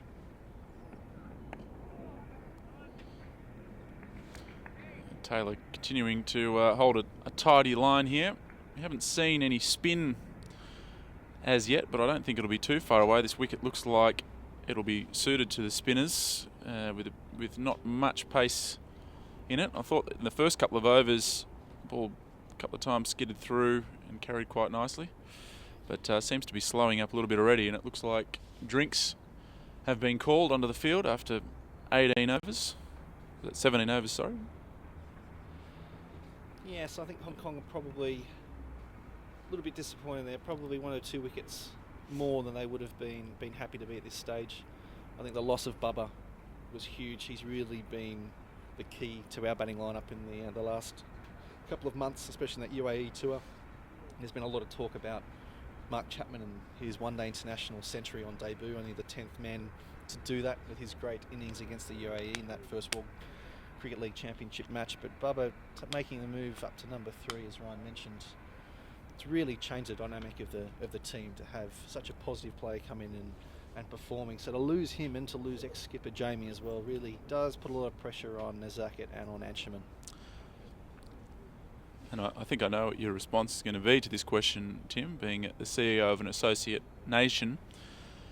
But this World Cup coming up in 2019, is there a final decision on the number of teams participating in that? Is there any way that that's going to be extended?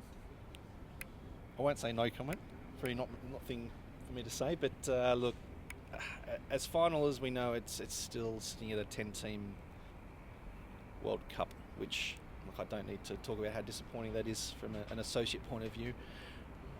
The thing that hasn't been confirmed yet, although the qualifying tournament, similar to the last World Cup, which happened a year earlier in very different conditions in New Zealand a year earlier, will be held in Bangladesh in 2018. So that hasn't been locked in yet.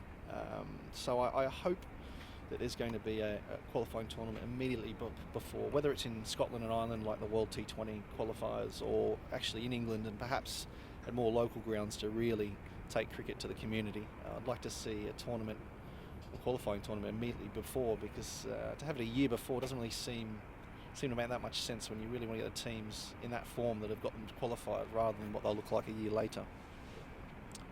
I would imagine, though, surely from an administrative perspective, you do need to know who the teams are a bit in advance. You can't, from a promotional perspective, and to give teams enough time to prepare for World Cups, you do have to offer them a little bit of time, Tim. I would have thought, not that, to want to disagree with you too strongly. But No, I do employ you, so probably not. Well, the World T20 has a qualification round immediately before. That's being referred to as round 1. So if they can do it for that, I think they do it for the World Cup. But look, I don't want to really moan too much about the World Cup structure. I think it's in a bit of a wind of change of late with the ICC, with the change at the top. Some really positive discussions around the Olympics and cricket's potential place in it, and what type of cricket it would be. And then I'm hopeful that the World Cup is something that will be considered at least. Hoping to see matches like this and the interest it generates. And if we do truly want cricket to be the world's favourite sport, which is the tagline of the ICC now, we're building the world's favourite sport. We want to be at the forefront of it. We want to help. We'll do everything we can do to help. And hopefully the ICC can help us as well. Well said, Tim. I think this World Cricket League Championship, of course, is vital to get that experience, to build the level of skills up in the one-day format of the game. What's on offer for teams for winning the World Cricket League Championship? Has there been any discussion about that? I don't think there's actually any money at stake. I think the way not so much money, or no well, the way extra qualification spots, or the top half of so there's an 8-team World Cricket League Championship. If you remember that Ireland and Afghanistan are now in the full shot. Great straight drive there from Nazaka. Well fielded. Top half will go immediately into the World Cup qualifier, and I think the bottom 4 teams out of the 8 in the World Cricket League Championship will fall back into Division 2. That'll be played against the top teams qualifying up from World Cricket League Division 3. So just sort of completing that pathway all the way through. So I think they'll also be joined by the bottom 4 full members, as well as... Yeah, but that's going to be 4. So to interject there, Tim, but a good shot there from Nizak. That's his second boundary, and after taking a bit of time to get himself in, looks like he's now looking to expand his stroke play a little bit. And this is, we're into the 19th over here, and it's 76 for 3. And the opener, Anshman Rathi, still there on 30 not out. I think Anchi really has to anchor the innings here. I think that one just gets a tad low here. That's about 3/4 stump height there, so that will be noted by all watching. That World Cup qualifier will be a first as well, in that the full member nations aren't going to be guaranteed a spot at the World Cup. So whether it's the bottom 2 or bottom 4 to create a 10 or 12 team qualifier, I think that's a move in the right direction as well. So as opposed to talking about what we don't have, I think we can talk about what we do have from an associate point of view, and the steps are moving in the right direction, I think. So Josh Davies back into the attack here. Of course, he's looking at his record. It's very impressive, an average of under 20 in one-day international cricket. And he was Scotland's leading wicket taker in the ICC World Cup, took 15 wickets there. He's gone for a few runs so far here, but certainly has been one of Scotland's leading bowlers over the last couple of years. Oh gee, that one really held up in the wicket. Nizak, she did pretty well to hold back from his stroke there to keep it on the ground. Yeah, it came out strangely. We're side on here. We're at square leg as you're watching at the moment. Seemed to really catch in his fingers, so I'm not sure if that was an attempted slower ball bouncer, because it seemed to be on the way down when it got down to Nizak. But yeah, strange one there. Just seeing a couple of tweets here with Nick Warren listening to Cambo. I'm sorry he's not here at the moment, but I think that must be back in the west of Australia there. Just see the wide down the leg side there. Oh, no wide there. Must have flicked something on the way through. And Scott McKechnie. Scotty is one of the leading coaches at Hong Kong Cricket Club. See a tweet from them. Shout out to you, Scotty. Zach Burton there, the Australian jockey. Good to see him giving us a mention there, and that he's tuning in. An Australian jockey in Hong Kong, doing very well. I was a big fan of Zach's. Well, we're almost over 200 watching the stream now, so thanks everyone for tuning in. I can see a bit of chat there on the side of the YouTube stream as well. A lot of chat about PNG and them getting an ODI ground. I know that's a work in progress. I know Greg Campbell, the CEO down there, well, and you know how hard those guys work. And for someone who says there it's a rugby country, I think PNG are now the #1 ranked associate member on the ICC scorecard for all those metrics that we're marked on. So I think you'll see a change there from PNG coming from a rugby league country to a cricket country very shortly. Changing the bowling here. We've got Brad Wheel coming on. This is his first one-day international. So congratulations to Brad as well. He's from Hampshire, so it'll be interesting to see how he goes on debut here. From Scotland via Hampshire. Scotland via Hampshire, that's right. He's just 19 years of age. So, I think talking of ages there, I think the average age of the Hong Kong team at the moment is just a tick under 21. So great to see the youth coming through here, and it pains me to hear the way that some of the associate nations are referred to as sort of expats from full member nations, where the majority of those guys in red you see today have learnt the sport here. I know Nazakit moved to Hong Kong, I think he was 1 or 2, and has come through the junior system. And Anchi, born in Hong Kong, both parents are Indian. His dad runs a very successful marine insurance broker here, but very proud, born and bred here, and he's now at the prestigious Harrow School, where he plays in the first team there, has scored a couple of hundreds already on Lords for Harrow. it is, of course, one of the challenges for Hong Kong to keep the players playing cricket when they're studying abroad. I imagine that's something that you're working through, Tim. Apart from facilities, I'd have to say that's one of the biggest challenges that we have. Mark Chapman, great example, but we look at Anchi on strike as well, and even Jamie when he was trying his hand, I think for Hampshire as well, and it's just forced there, no run. And he was trying in the county cricket as well. So a lot of the kids born here will generally go overseas for their high school education and generally their university as well. And that time will already get them qualified for that country, whether they're born there or not. The challenges there of keeping them in the system, especially when they've been products of Hong Kong, is very hard. I know that Simon Cook, Charlie Burke, Ryan Campbell, Mark Wright as well, ex-player and coach at Hong Kong, really work hard, not only to keep our tabs on them, but in the first place. Oh, we've seen another front foot no ball there, so look, it's just... All right, well, I'll give you another chance to predict what's going to go on here, Tim. You got it all wrong after the last free hit. You said, is he look for the same shot again here? I think Anchi? after seeing the... I don't want to get none from two here, but I think after seeing that one go for 6, I think he's going to go full and the tram line's out the offside to try and really jam it up if he backs away. Oh, well bowled. Almost right there, but definite Yorker there, the inside edge likely going down to file leg for the single. So yeah, Bradley Wheels first over here in one-day international cricket. It's been a decent one. He would have been a bit nervous there after he overstepped and was forced to bowl on a free hit, but he's managed to avoid suffering the same fate as his teammate who was hit out of the park by Anshuman Rath a couple of overs ago. Yeah, it just brings an extra element to that the struggle of being a bowler. I think getting a hit for a boundary or a 6 that first ball of the over was always something, the most nervous moment, but now that a lot of quick bowlers are really trying to get that extra inches there. Front foot no ball, free hit. And of course now those rules have changed in that any no ball is a free hit, whether that's fielding restriction, back foot or front foot.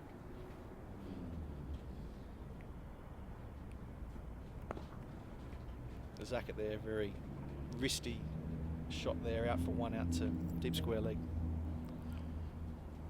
Yeah, I like his action there. The Wheel, just 19 years of age. He's got through his first over without too much damage, so he'll be happy with that.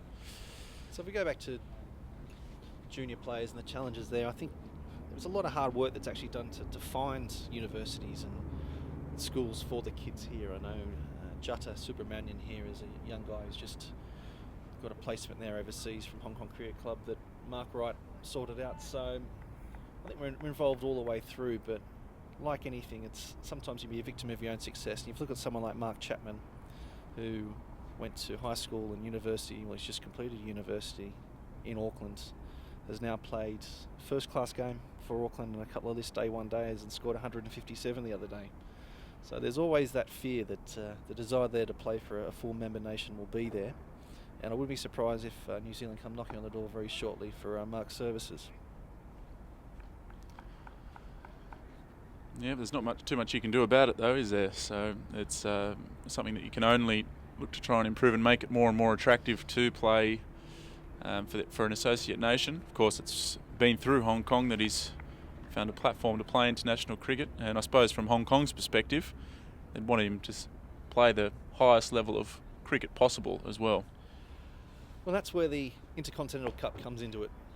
For the first time ever, the winner of the I Cup will go into a Test Challenge series. I think there's a home and away series against the lowest ranked Test nation, which if we look at the table at the moment with Zimbabwe down on single digits, it's more than likely going to be them.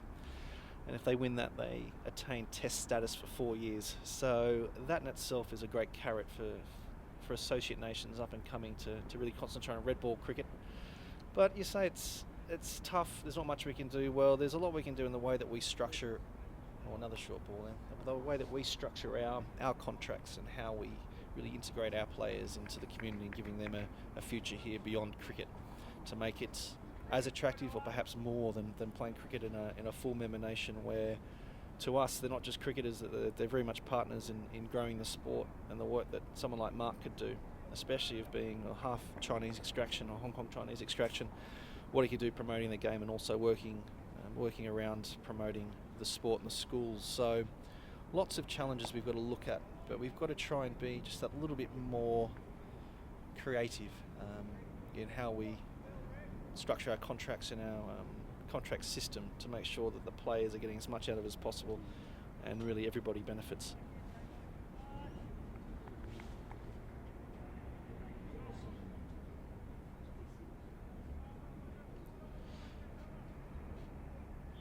So Josh Davey continuing here.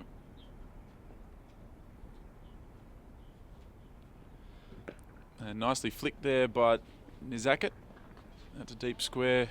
Callum McLeod picks it up. And a little partnership just starting to build here. It's up to 27 now.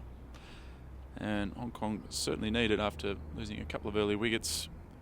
In case you're just tuning in, Scotland won the toss and elected to field. There's been a lot of rain in Hong Kong over the last, really over the last 2 or 3 weeks. The ground copped a hammering last week, but the ground staff have been able to get it up. So Scotland, unsurprisingly, elected to field first. Yeah, it really has been frustrating, that weather. And I think it was probably a safe decision there to bowl first.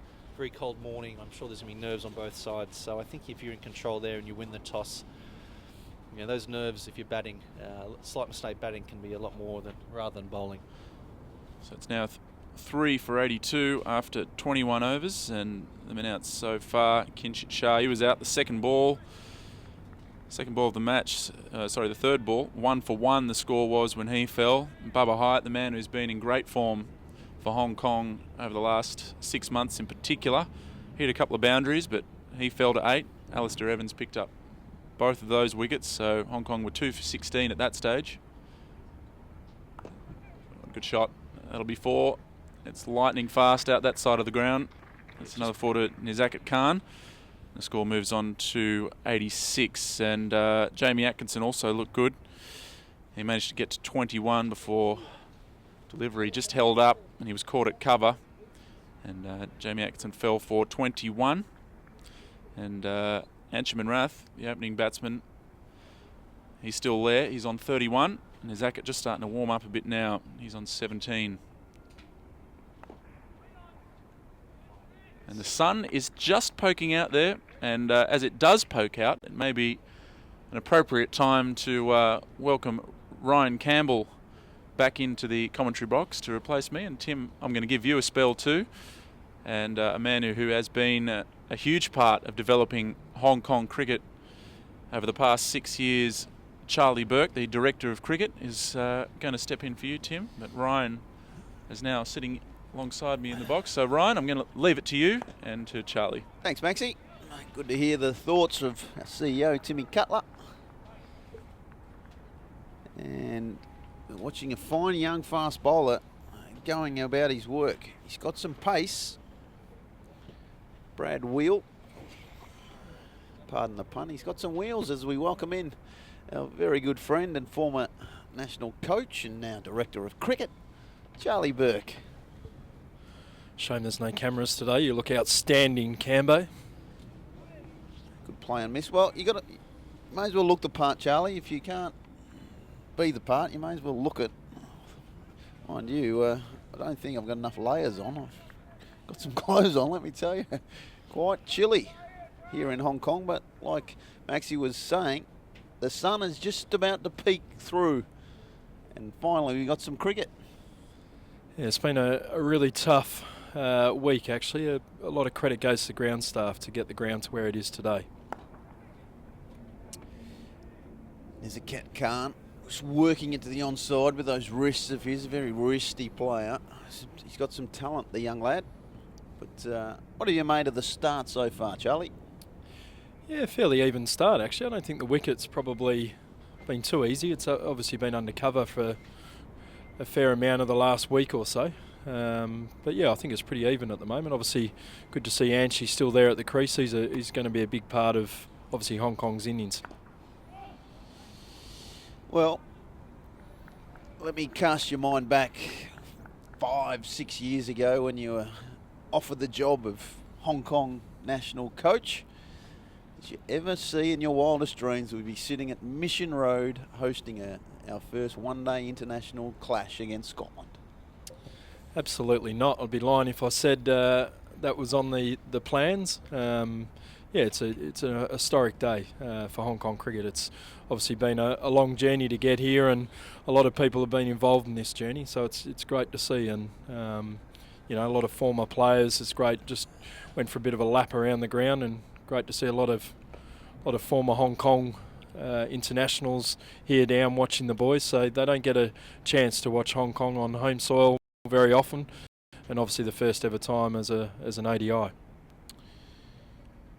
Absolutely. The past players, they're the ones that took us from Division 6s and 7s and made their way up the ranks. And now finally, here we are.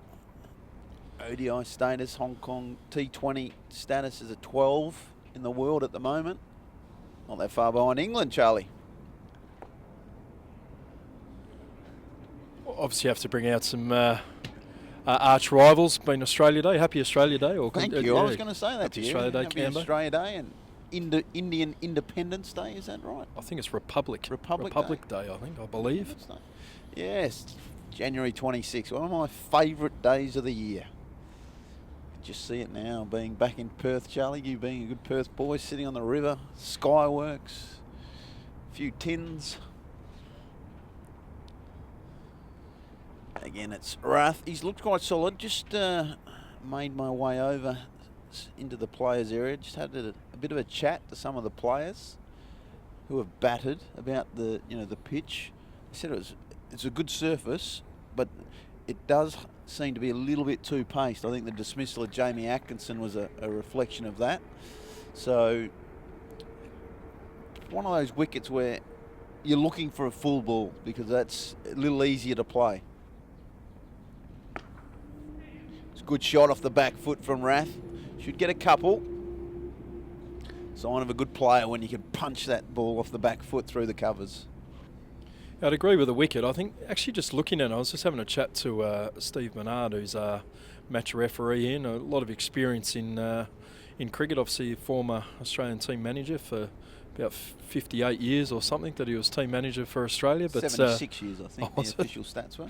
But yeah, I reckon this end's actually the easier end to bat from. I think the other end seems to be a lot more two-paced. Again, that slower, shorter delivery, nicely put away. Good fielding down there by Weld, and limits it to 2. He saved himself and his team 2 runs there.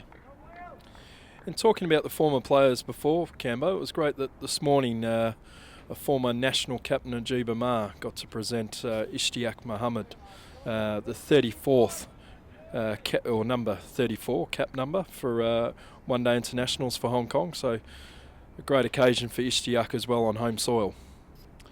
Absolutely.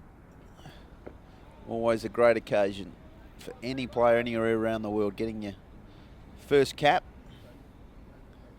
Only 34 players represented Hong Kong, which when you think of the greats,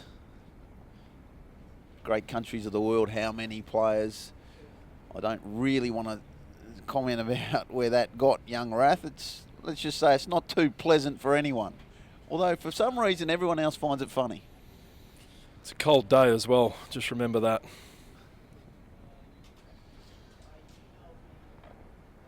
I'm sure Hong Kong physio Georgie Stanley out there very quickly to give a few words of encouragement. Generally it's breathe. Generally the player says don't touch me. I'll be right. I don't want to drink. I can't swallow.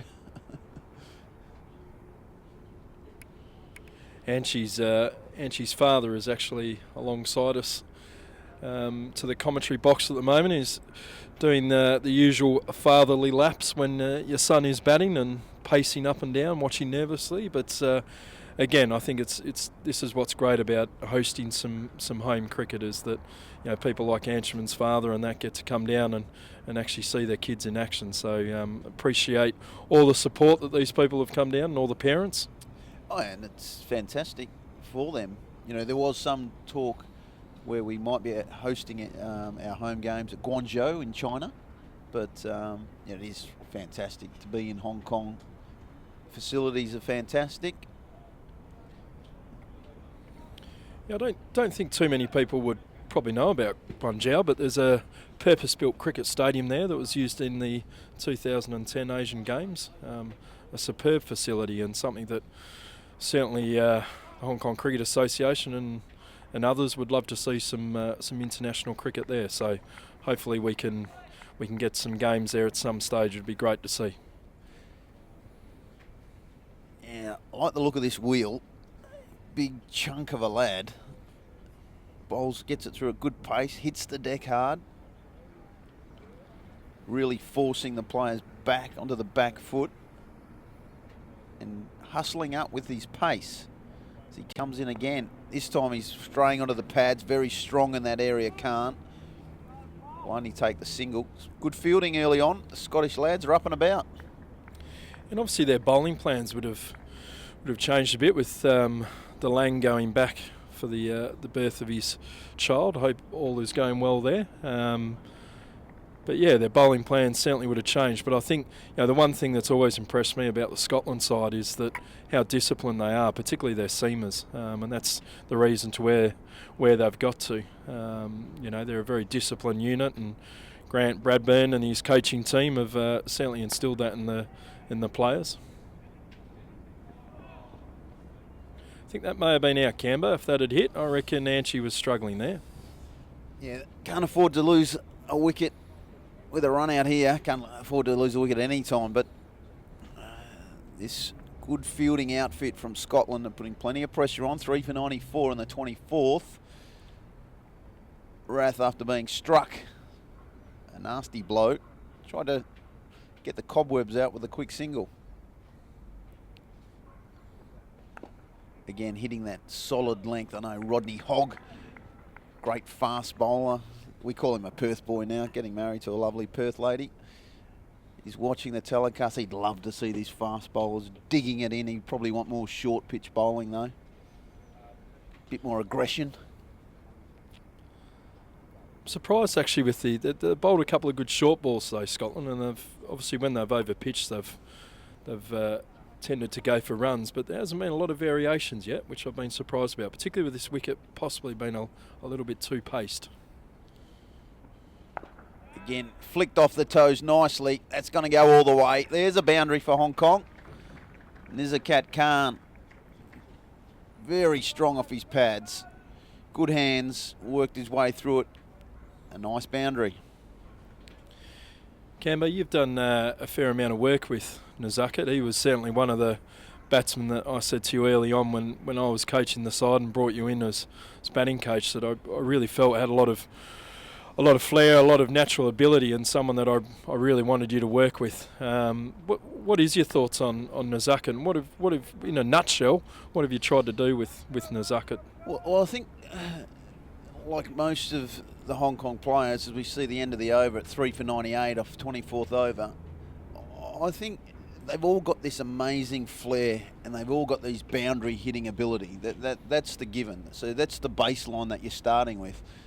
I guess for me, I've actually tried to introduce them being able to rotate the strike, owning that inner circle early in their innings, because I know that, and it's like any batsman around the world, of course, but if we find a safe way for them to get to 20, I know that they can all cash in and really hurt opposition sides, but they need to learn better a safer way to get to 20. In Hong Kong cricket, they generally think 20 means 3 sixes and a 2, or 3 sixes and a 4 in the first over they face, but you're not going to get that sort of bowling at this level of cricket. So, we're trying to find a safer way, but, such naturally gifted players as we got a change of bowlers with Evans back into the attack. Took a couple of early wickets for Scotland. But, yeah, I think when you look at the players we've introduced recently with Anchman Rath, who's a lot more solid technique, who can build an innings around, even Kinchit Shah, who missed out today, but he's starting to get along that sort of mode. If we can get those sort of players in, Neenad Shah, young Kinchit's brother, is going to be another one like that then these hitters can really base their game around as they're going to pick up a single there. But yeah, the Bubba Hyatts, the Jamie Atkinsons, the Nizakat Khans, Tanvir Afzal, which you'll see a little bit later, amazing strikers of the ball. Yeah, absolutely, and I hope particularly for the home fans that have got down today, I hope that Tanvir comes in at the right time, because I'll tell you what, some of the most exciting innings that I've seen as coach has been when Tanvir's had a good platform to come in and play his natural game, and he's certainly he's a match winner. He's a guy that can come in and absolutely destroy an opposition given the opportunity. Peel there, going down the leg side, one would have thought. Well, I bought Buddy dinner last night, so I'm glad that he's helping us out there. Not sure you can say that, Charlie Burke, he's Director of Cricket. Not sure you can say that. Although I might say that we did try and take the Scotland lads to the races last Wednesday and show them a good time. It was a all-inclusive box as well, and they unfortunately they didn't play the rain card. The day was called off. Nizakat finding his singles, and I think that's another part of their game that we're trying to work on. That be content to hit the ball to the outfielders and take their singles. You don't always have to try and hit. They've got us to 12 in the. I can't believe I'm saying us on Australia Day too, Charlie, but very proud Hong Kong people we are.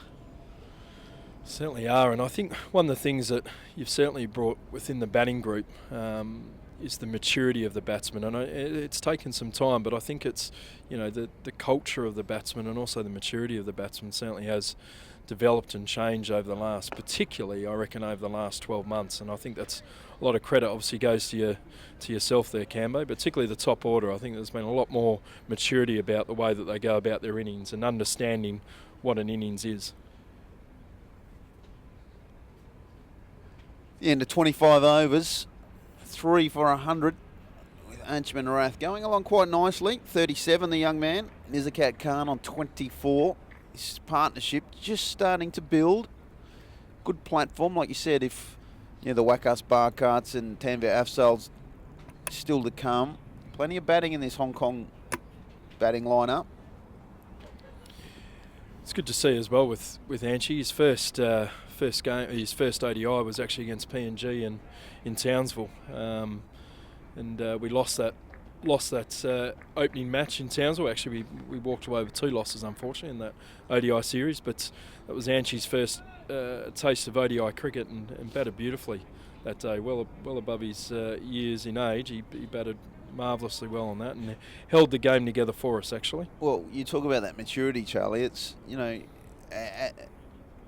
at this level now, they're starting to get exposed to a lot more cricket, and that's where they're going to get the maturity at, and that's where the ICC are fantastic with the affiliates. Once you get into this World League, again, Wheel is coming in, you start to get exposed, you get to play a lot more. And, some of these guys in Hong Kong just don't get to play enough cricket. Yet when they go away, they tour, they play lots of warm-up matches, then they play the big stuff.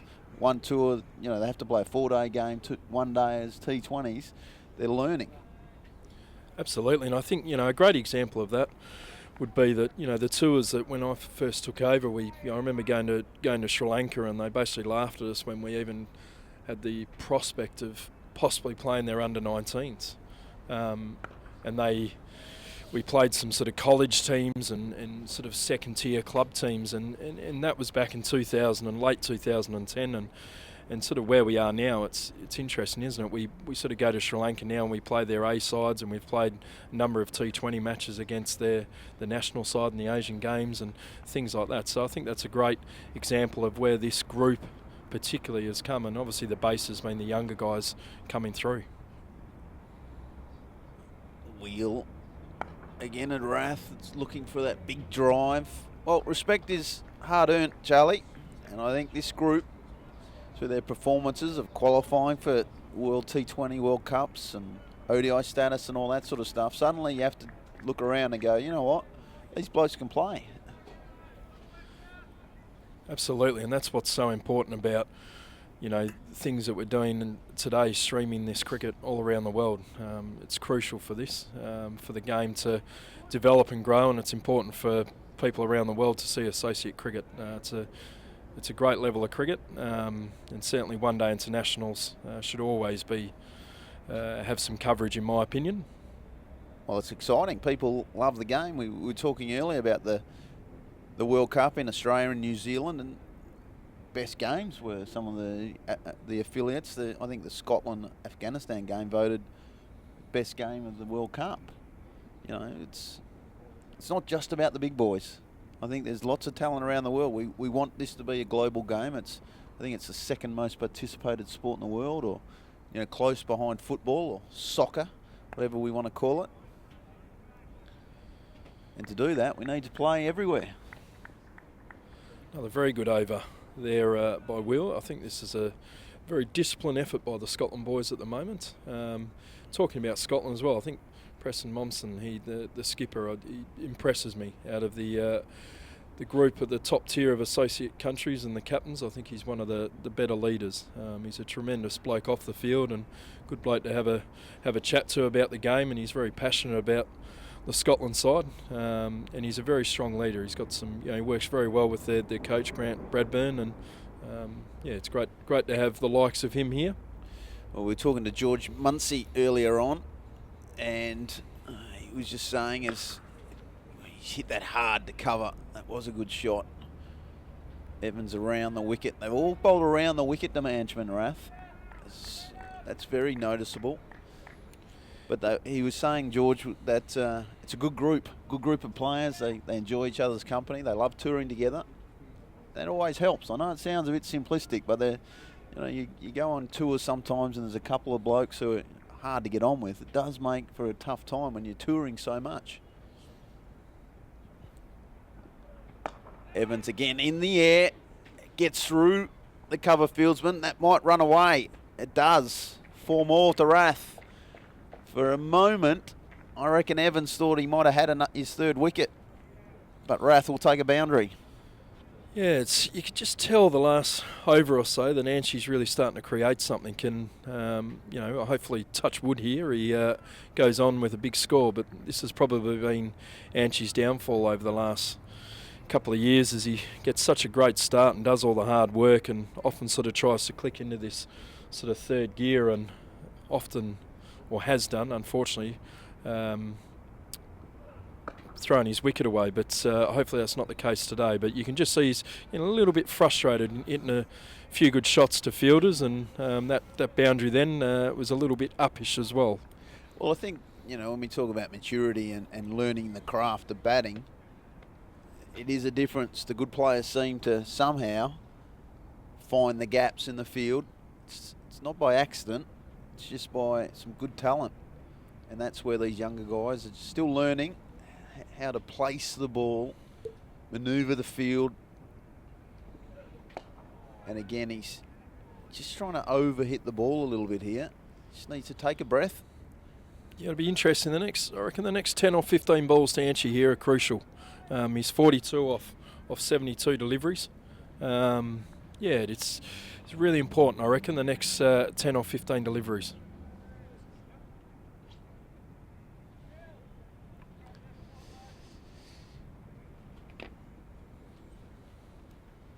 Plenty of time left to bat, that's for sure. They still just short of half this innings left.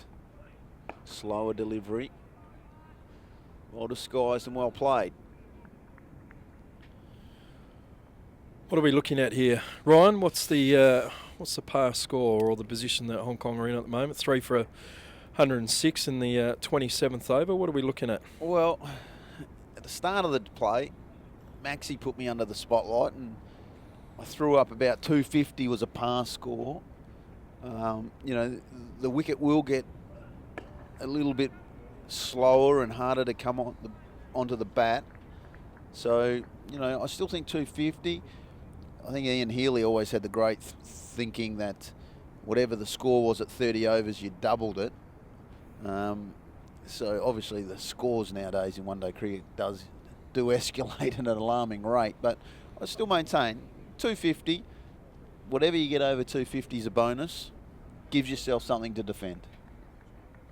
Yeah, absolutely, and I think I would say that as well. I was thinking 260, so I think we're pretty much on the same sheet there. But I think a big part of that will be Tanvir and Azars. I think both of those are so destructive. One of those two batsmen get going, all of a sudden that 250, 260 turns into a 280, 290 very quickly.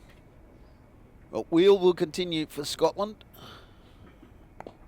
Again, just hitting his length, trying to find a gap in this defence of Nizakat Khan. And again, as we always talk about, the difference in scoring always comes if you have a set batsman in that last 5 to 6 overs. If you're always losing wickets, it can become very tough to maintain a good run rate. Short and wide and dispatched. That will be 4. It's a very strong area for Nizakat Khan, that backward of point region. He was all over that as quick as you like. It's one area you don't bowl in Nizakat. One area he's always been very strong at is obviously anything with width. Beautiful shot again by Nizakat.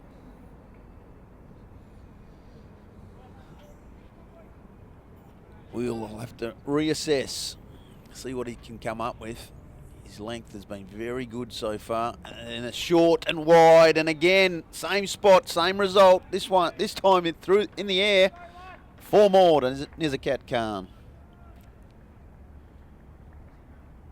Beautiful shot, getting into a bit of rhythm here in Nizakat. I thought early on probably didn't quite get the pace of the wicket, but and as we said, it's probably a little bit too pace of the wicket, but they've now dropped point back to a deep point.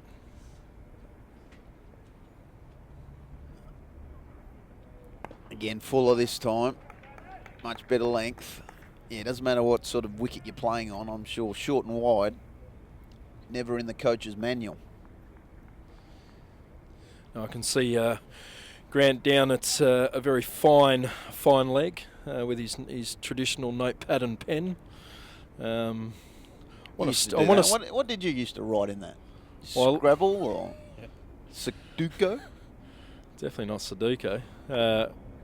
When I was living with Chris Rogers, he always tried to teach me Sudoku, but certainly not my cup of tea. But no, I was never much of a note taker, actually. One of the first things I tried to do was bring in an analyst, and that was Chris Pickett. We're fortunate that we've got Chris Pickett now as our team analyst and has done a terrific job with it. And I think it's crucial, actually, for where the game is now and where the game's developed, to have someone like Chris Pickett in your side. Crucial part of your coaching resource. Again, they come in around the wicket, and I only get a single there, but it was well put away. End of the over after 28. Hong Kong 3 for 115. Just got a message through actually from Chris Rogers. Great to see a number of international cricketers around the world watching the game, which is terrific. So we appreciate that. Isn't he enjoying life at the moment? Suddenly, who would have thought? Redhead, little fella. Suddenly he's just an icon. Mate, when your parents own a cricket ground, life's going pretty well, I reckon. Can dance, the lad. Can dance. I think they're still trying to work out his contract for Dancing with the Stars, I think it is. No, he's not going on that, is he? Oh, he'd have to, surely. Chance? Massive chance. Oh, good times ahead. Going to be another change in bowling. Haven't seen any spin so far from the Scotland lineup. Looks like they're going to go maintain that with more medium pace. It's going to be really interesting, that, actually, because you've got the Scotland side that's, you know, as you say, they haven't brought on any spin yet, and then you've got the Hong Kong side that have got effectively 4 spinners. You've got 2 main spinners, or 2 out-and-out spinners in Nadeem Ahmed and Ishtiaq Mohammed, and then you've got young Anshman Rath, who's facing again on strike at the moment. He's been bowling beautifully. He's not a big turner of the ball, but very accurate. And then you've got Wakas Barkat as well, the leg spinner. So you've got 4 genuine spinners in the Hong Kong side. So that'll be interesting how the game pans out. Well, it's Richie Berrington is come to the bowler's crease. Love to give a shout out to our old mate Simon Scanlon. He's in Toulouse doing it tough over there in France. Bit late in the morning. Scanner's probably sliding into a vino, listening and watching us online, YouTube. Full toss. Doesn't take advantage. It's just interesting again, going back to Anshman. It's just his body language again. This is the stage that he's got to start to learn to turn this into a bigger score. He's just getting frustrated. I know he's a young kid. He's 18 and he gets frustrated with hitting a fully straight to mid off. But this is where he's got to learn. He's got to put that in the back of his mind now and look forward to this next delivery and just be patient. He's done the hard work. He's got to go on and get a big score here.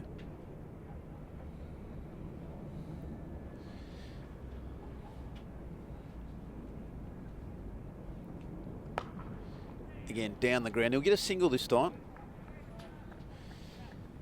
Richard Berrington, 23 wickets in ODI cricket. Handy player. Average 45 one-day internationals for Scotland. Great to see Nadeem Ahmed today became the first Hong Kong one-day international player to hit double figures of ODI appearances. So good 10? to see. Yep, 10. He's ticked over to the double figures. Let's not tell him that. I'm pretty sure he'd know, Cambo. And I think he could tell you that, definitely. But he's one of his first games was in the Asia Cup against Pakistan, and took a great forfer, if anyone can remember that. But it was a terrific effort from Nadeem. I think he was 16 at the time.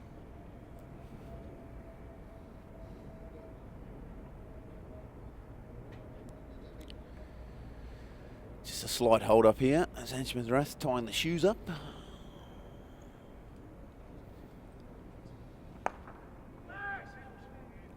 I'm quite full here, Berrington. Solid customer. Good cricketer, good competitor.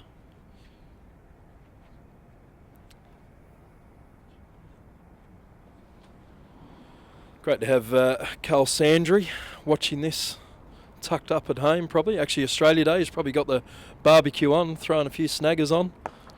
In the air, another boundary. Nizakat Khan working to his favourite leg side. Again, Berrington's been quite full. That time a genuine half volley dispatched.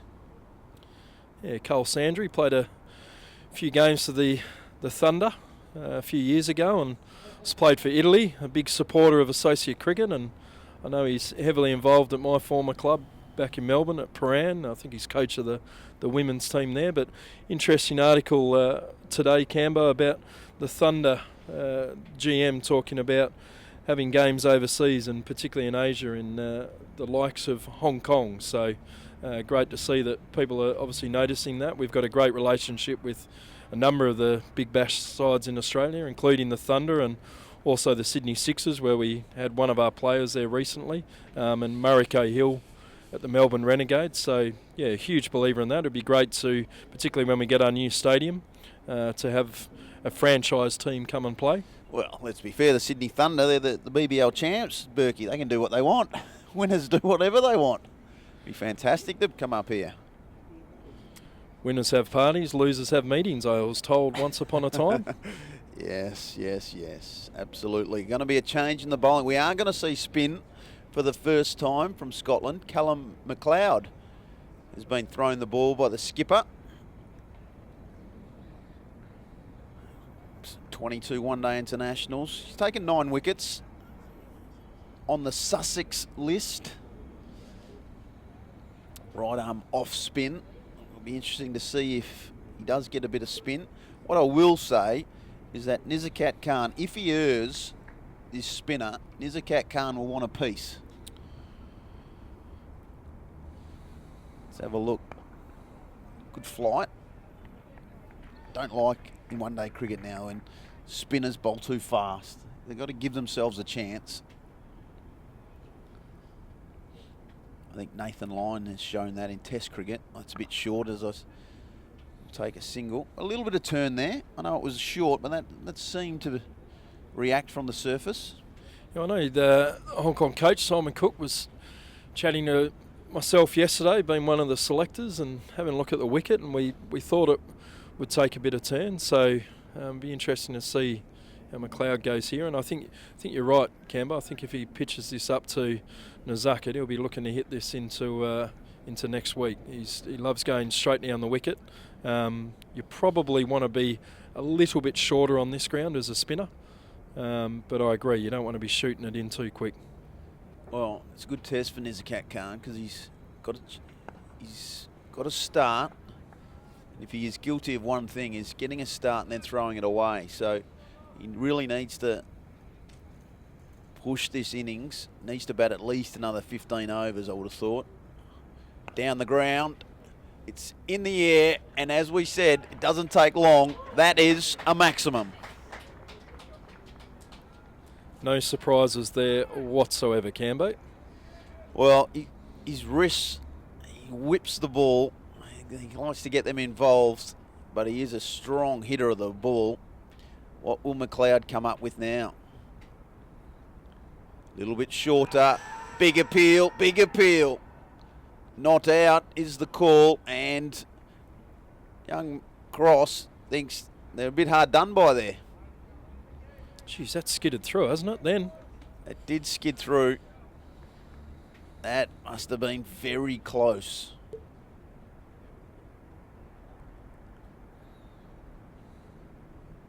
Again, a bit faster, flatter. We'll take the single. It's interesting. He tossed one up, got hit for 6. Straight away wanted to bowl a bit quicker. Nizakat Khan was in the right position. Just maybe the height. Well, you certainly standing alongside the umpire and rubbing very high on his leg, maybe just indicating the umpire there it was fairly high. But talking about the umpires, I think the standard of umpiring, particularly in associate cricket now or in world cricket, is exceptional, and it's interesting to spend the last few days with the match officials and just having a chat to them. I mean, their schedules are extremely busy, as are the teams, but it's obviously the standard of umpiring now is terrific as well. Well, thanks for your time, Charlie. We're about to have some Scottish royalty come into the box because we've got Bruce Dixon, the president of Scottish cricket. He's going to come in and give his thoughts on how he's seen the game, what he's thought of the wonderful weather that Hong Kong's thrown up for him. As Barrington will continue. Good morning, sir. Good nice morning. and cold? No, it's lovely. Good balmy day. It's lovely. I'm going to leave you in the good hands of young Maxi Abbott and get us through the next 6 or 7 overs of play. Right, thanks. Thank you, Brian. Hi, Max. Welcome, Bruce. Thank you. Welcome to Hong Kong. Oh, good shot down the ground. There's a cat. 4 more. Carney's incredible wrist that he uses to hit through the ball. It really pings off the bat. It does. And Richie Barrington there just over pitching slightly. And Hong Kong's starting to build a little bit of momentum here. But Bruce, great to have you here in Hong Kong and making the trip. I understand it's come at some sacrifice too. Yeah, we were doing a Caribbean cruise, my wife and I, in January this year, till we heard that the team were coming to Hong Kong. We'd been in Hong Kong 4 or 5 times before, and we really enjoy the place. So we decided that we would cancel the Caribbean and come over to sunny, balmy Hong Kong. And you've been met with the coldest, wettest January in 50 years. So absolutely. How's your luck? Yep. I expect the wife to start speaking to me again sometime in February next year. Well, at least there's some cricket on today, because that Yep. didn't look all that likely. That's been flicked down to a fine leg. That could go for 4. It does. And that is 50 to Nizakat Khan. That's his first 50 in one-day international cricket. So congratulations to him. And he's overtaken his opening partner, Anjuman Rath, who's currently 45 not out. And the score now is 137 for 3.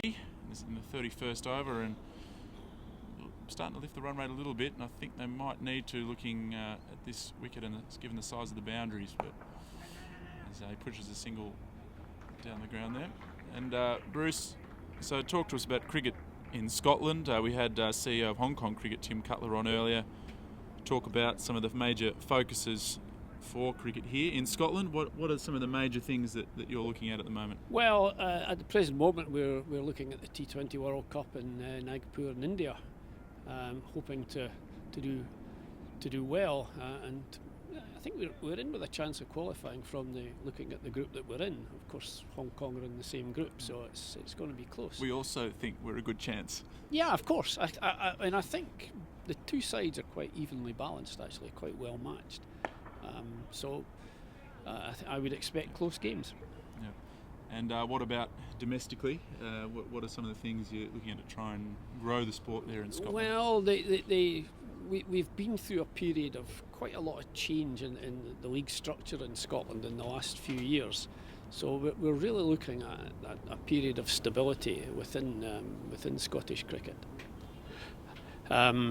So that will be the main focus. And the other thing is to develop the junior side of the game.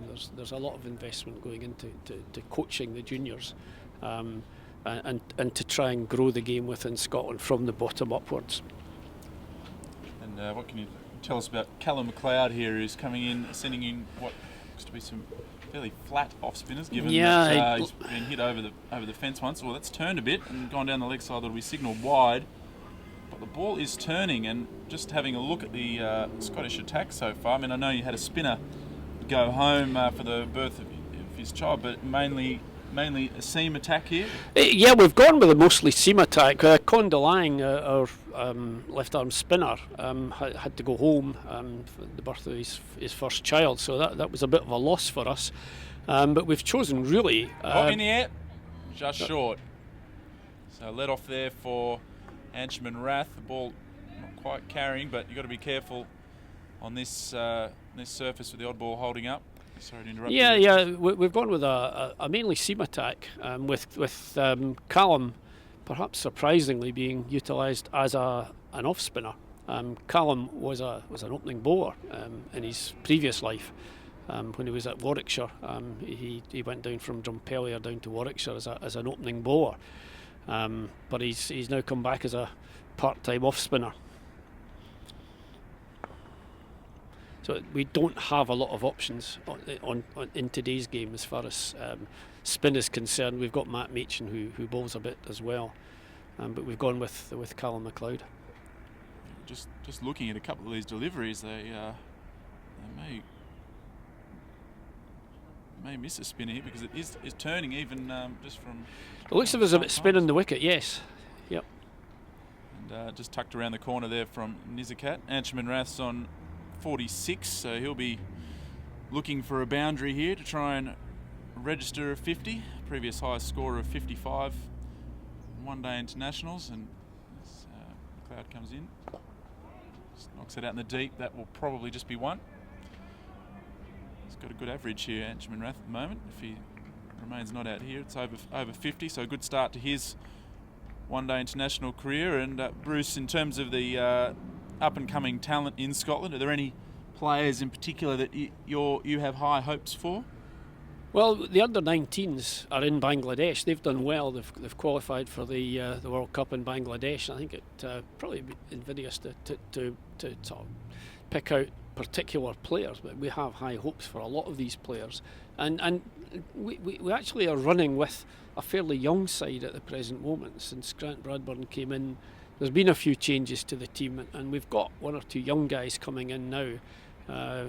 Bradley Wheel, who's on the books at Hampshire, has just come to our attention. He played a game for the B side and he's been promoted up into the first team, and I think we've got high hopes for him. He looks a pretty useful quickie. So changing the bowling here. Richie Berrington was hit for a couple of boundaries, so he's been replaced here by Sharif. Safian Sharif. He bowled very well in his first spell until a no-ball free hit cost him 7 on one legal delivery, but aside from that, he hardly put a foot wrong in his first spell. Managed to pick up the wicket of Jamie Atkinson. And score here now, after Hong Kong were in a bit of trouble early at 2 for 16 and 3 for 55, but 143 for 3 to 33 overs, now in a much better position in trying to register a good score. So any observations on the wicket that you think might be a good total? What are you comfortable chasing? Well, it depends. When the next wicket falls, I think is going to be critical to the score. I think we'd have liked to have kept it to around 200, but I think realistically, looking at the wicket, I think 250 would certainly be gettable if our guys come off. We're going to bat quite long. We've got one or two guys that can move the score along quickly. So, yeah, I mean, we've just got to keep it as tight as we can. We do need a couple of wickets at the present moment. I think that would change the course of the innings. Sharif again finding a tidy line there. What can you tell me about Safian Sharif? Safian's been around. His dad plays club cricket in Fife in Scotland, and he's been around a few clubs in Scotland. He's still a young guy. He's pretty useful. He can be quite quick on his day. Takes a few wickets. He's now playing with the Falkland Club in Fife in the Scottish Premiership, the Eastern Premiership. Just guided down to third man there from Nizakat. He moves on to 58. And we've got Anshuman Rath here still searching for that 50. He's 48 off 87 balls. Nizakat Khan 58 off 65, and the score here at the moment 146 for 3. We're in the 33rd over. This partnership now building nicely. It's up to 91. Quick single taken here. Let's take Anshuman Rath onto 49. And so you mentioned that Scotland bat deep, but obviously Kyle Kurtz is the main batsman in your line. He did so well in that World Cup, making a big 100 against Bangladesh. Kyle's crucial, but there's one or two others. Matt Machin looked pretty good in the World Cup down in Australia, New Zealand. We've got Preston Momsen, who got a lot of runs in the T20 qualifiers. But we've Callum McLeod will push the score along. So we've got a few guys that can push it on. And just on that World Cup, that must have been an incredible experience for your players to play in that tournament. Obviously, it's going to be a bit more difficult to qualify for the next one at this stage. Yeah, I think it's just becoming more difficult for some of the associate nations to qualify now with fewer teams playing. But we were pleased that we got down to Australia and New Zealand, played in the World Cup. I think we were a wee bit disappointed with some of the results. We got into winning positions a couple of times and just didn't take it from there. But it's all part of the learning process, and it is still quite a young side, and they will benefit from that experience. Did you notice the difference for Scottish cricket after the World Cup? Yeah, we were a lot more confident in the T20 qualifiers. I thought we played really well. We had a couple of we lost to Afghanistan, we lost to Holland, but the other games we closed out really well, and I thought we had some really good performances. And what about in terms of growing the sport? Did people take note in Scotland when the World Cup was on? Yes, actually, the World Cup the T20 qualifiers were played in Edinburgh and Stirling, and we actually got really good crowds. We were really pleased with the number of people who turned up. The fact that it was being shown live on Sky Sports back home as well, I think, helped. Well, that one's put away. A short ball there from Callum McLeod and Nizakat. He's certainly building. That's his 10th 4. He's also got a 6, so he's not hitting too many singles at the moment. Yeah, I think we're in a crucial part of the game now. Hong Kong will look to push on. Scotland are going to look to get a wicket, and I think the next 5-6 overs are going to be crucial. Well, I can see in the last 5 overs, 37 runs scored for no wicket, and it's definitely a lift in the run rate. I think the run rate was right on 4 and over at the 25 over mark. It's in the air. This could be out. It's going to fall safely. Bit of a streaky shot there from Nizakat, but he gets away with it. There was a long off fielder out there previously. I think they might have he was in the circle. Yep. So that might be the reason for the wry smile from Callum McLeod.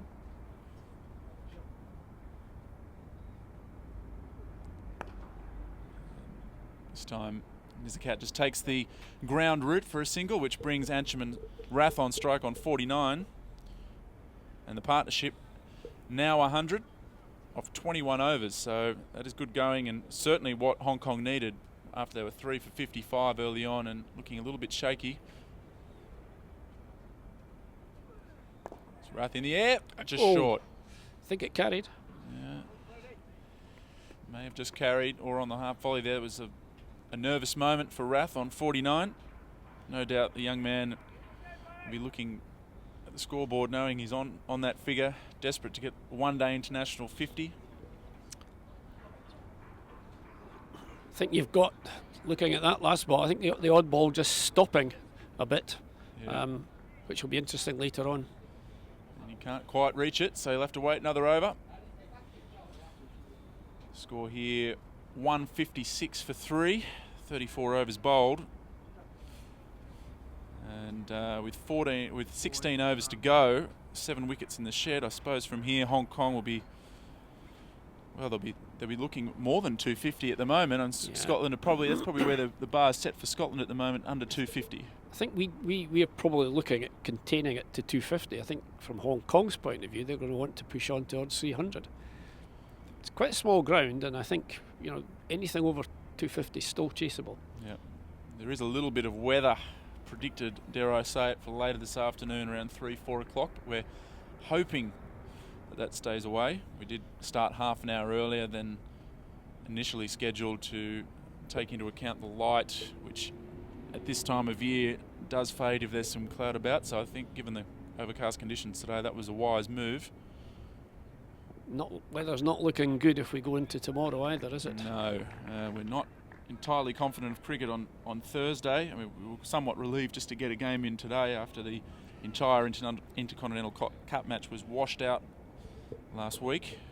But I'm sure the Scottish boys are relieved that they've made this travel at least for one game. It's a long way to come just to have an indoor net, isn't it? Well, the weather back home, I imagine, would have been fairly similar. I think it's actually been, the last few days have actually been warmer than Hong Kong. Yeah, coldest day in 50 years on Sunday here, and the wettest January in more than 50 years so far. So it's the luck you've brought the weather down with you, I think. I think it's about 30 degrees in the Caribbean. As in case you're just tuning in, we've got the Scottish President here, Bruce Dixon, who put off his holiday, the Caribbean cruise, to come to Hong Kong to watch Scotland play. There's a good shot from Nizakat, and subsequently the weather has not come to the party for him. So your wife is very patient to allow such a change in schedule. She's going to have to get used to, she is used to cricket interfering with her life, but the next couple of years going to be even more so, I think. However, we took a trip to Macau yesterday and saw around there, which was really interesting. walk into one of the casinos there. Yeah, we walked in. It just incredible sight of wall-to-wall gambling.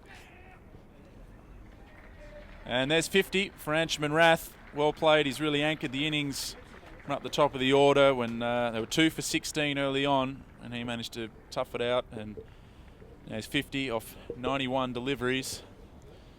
So that's a great knock for the young man there on the Middlesex list. Still not even 20 years of age yet, so a good confidence boost for him. And he's now well placed to try and tee off here in the last 15 overs.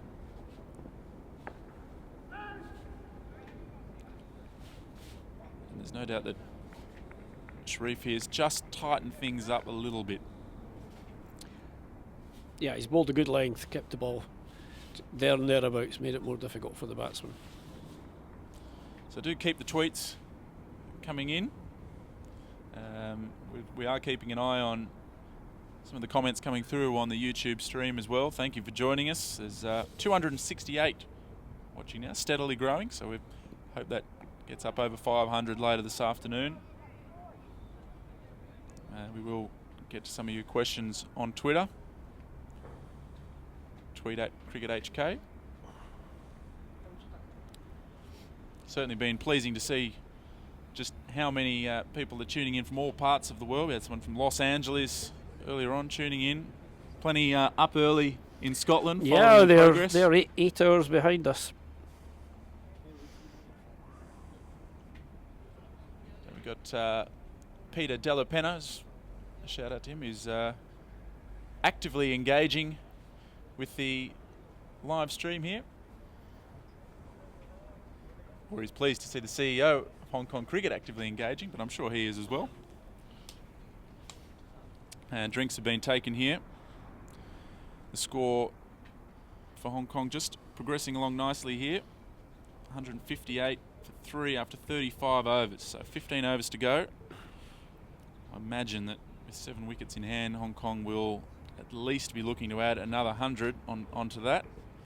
And if these two can stay in for another 5-6 overs, it'll really set them up nicely. Yeah, 7 and over would get you another 100. 10 and over, another 150. Because it's going to be somewhere between 250 and 300, depending on what happens from here on. And just looking through, may as well run through the scorecard here during the drinks break. Anshman Rath opened up the batting. He's 50 not out. He lost his opening partner, Kinshit Shah, in the very first over. He went for naught. Score was 1 for 1 at that time. Baba Hyatt, who's been the real linchpin of Hong Kong's batting lineup of recent times. He hit a couple of boundaries early, but then nicked one behind, also off Alistair Evans, who picked up 2 early wickets. The score then was 2 for 16. And Jamie Atkinson came in, also looked quite good. Hit a big 6 down the ground, but he fell to one that just held up a little bit from Safian Sharif. And so he was caught at cover for 21, and Hong Kong at that stage were 3 for 55 after 12 overs. But a century stand here between Anshman Rath and Nizakat Khan, who's 67 not out off 75 balls, 10 boundaries and a 6. That's put Hong Kong in a much better position at 3 for 158. And the bowling figures, Alistair Evans was excellent early on, 7 overs, 2 for 24. Josh Davey, who's been one of the main Scottish bowlers, Bruce, in the World Cup, he did very well. Yeah, he took a good few wickets. He tends to be a bit more expensive than the other bowlers, but he gets wickets. Yeah, he's 7 overs, none for 38. Rob Taylor, he was very economical, 5 overs, none for 13. I imagine that he'll be used again. Yeah, shortly. Rob's always very steady. He had a good T20 qualifier as well. Yeah, and Safian Sharif, 6 overs, 1 for 22. He got the wicket of Jamie Atkinson. And Brad Wheel on debut, 5 overs, none for 26. And it looks like they've also gone to the 6th and 7th bowlers just for a bit of cover. Richie Berrington, 2 overs, none for 14.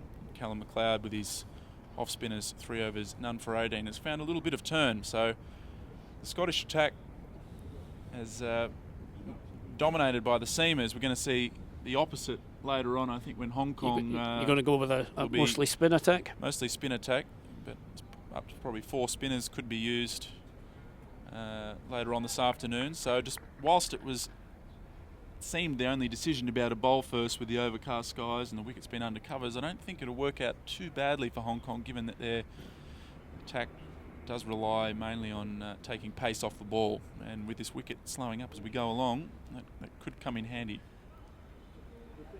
Yeah, I would expect the wicket's actually quite dry, so I don't think it's going to change all that much. It's Rob Taylor coming back.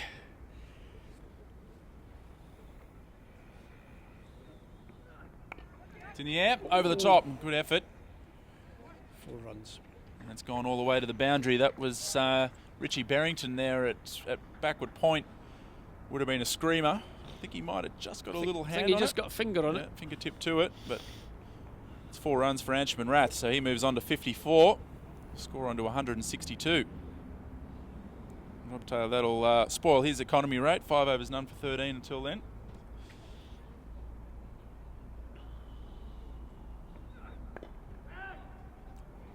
Well, it looks like he's just bowled back of a length and hasn't moved too far from there. He's been tough to score off in his first spell, and was a bit of a hero with the bat for you in the qualifiers. Yep. We got a few runs, turned the game for us. Useful player, plays county cricket with Leicestershire. And of course, the advantage of playing these games out of season is that we do get our county players available. It's a good shot from Rath. Gets through Momsen there at cover, pick up a couple. So is that a challenge for Scottish cricket? Do you miss players that I suppose favour playing county cricket over your international fixtures? Yeah, the problem is they've got to look after their contracts. They've got to look after their county contracts, and sometimes it's difficult.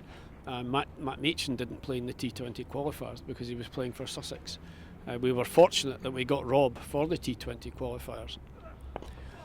We should see a bit more of Kyle Coetzee now because he's left Northants and he's joined the Benwell Hill Club just outside Newcastle. He's going to be playing club cricket.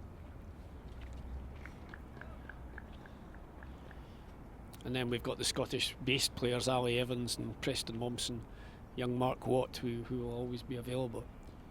So is that the standard of Scottish domestic cricket improving? I think, to be fair, it hasn't changed a lot over the last few years. It's been fairly... the standard has been much the same.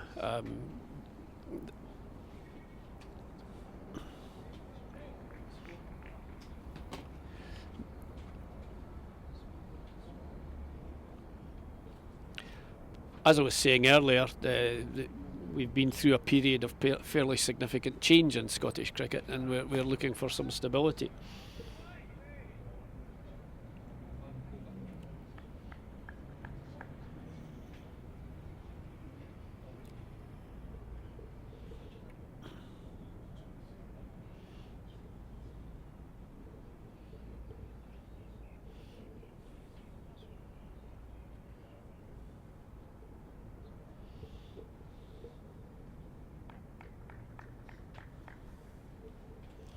And the score here, 164 for 3.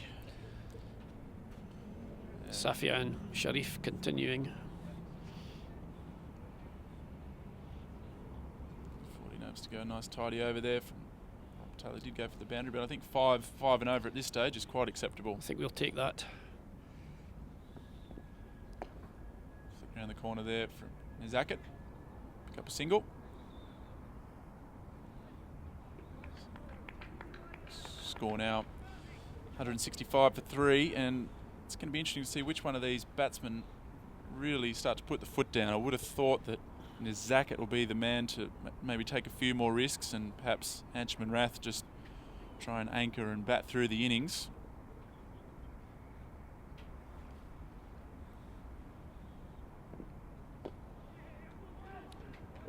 Yeah, they both look very settled now.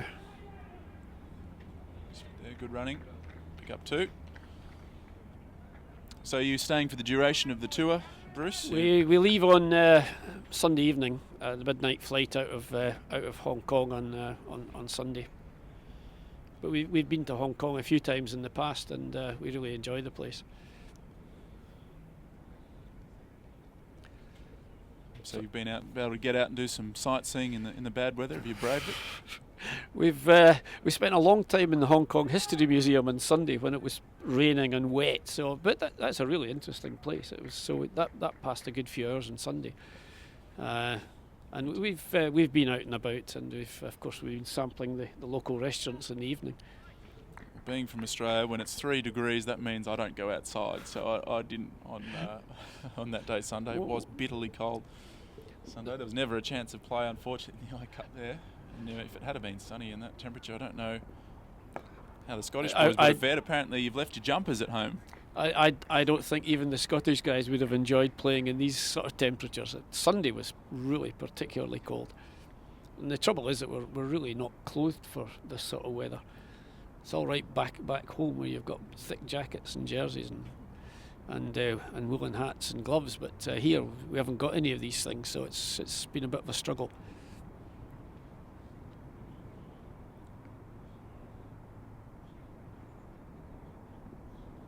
Shot from Rath. Might be able to pick up a couple here. They go for it. This could be close. No. There's a longer boundary out there on that side. Another couple there to Antrim and Rath. He's him on to 60. But again, I don't think at this stage Scotland will mind the 1s and 2s. They certainly want a wicket, but we do need a wicket. I think a wicket would change the course of the innings. It always slows the scoring rate down a bit. But these two look really settled. It's a good shot. Again, they'll look for 2, but he's hit this one a bit better, so won't have time to get back. And that will end the over. 170 now for 3. 13 overs to go.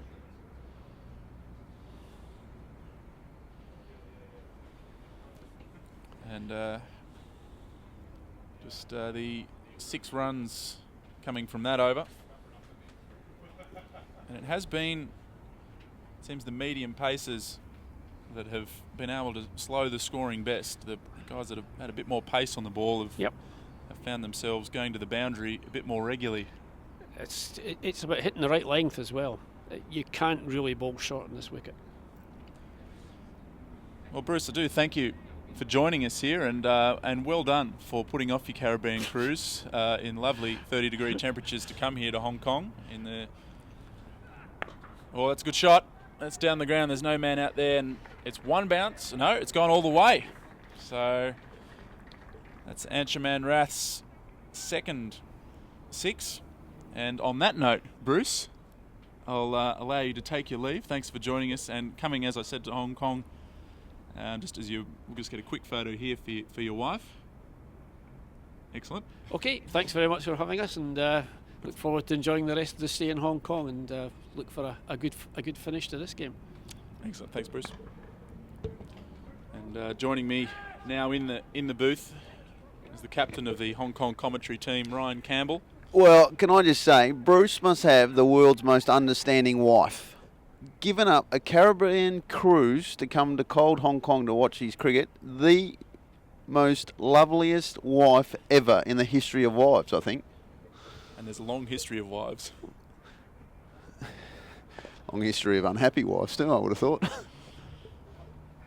So here we are, Ryan. It's well set up now for Hong Kong. Of course, early on they were 3 for 55, in a bit of trouble. You said they needed a partnership, and a partnership they have got. This pair have now put on 121, and it's now Angie Rath who's starting to lift the tempo a little bit. But I would have thought maybe Nizakat Khan might be the one to take risks, and Antrim Rath just bat through. Well, of course, but that's the beauty of having a partnership. Like, you go back to the old sort of, old adages and all that sort of stuff. Partnerships in batting win games. And you cannot post a big score when you continually lose wickets. And now they're at that stage where both of them can actually pick up the pace, knowing that if we lose a wicket, the other guy then goes, okay, I'll hang in here to the end. But, these sort of places, the scores can really rapidly increase if you have two guys at the crease. And, I think the pace of this innings so far has been fantastic. Now, I will say, yes, we can up the tempo and all that sort of stuff, but you still don't want to just throw your wicket away. You want to play good cricket shots. There was a good cricket shot from Nizakat Khan.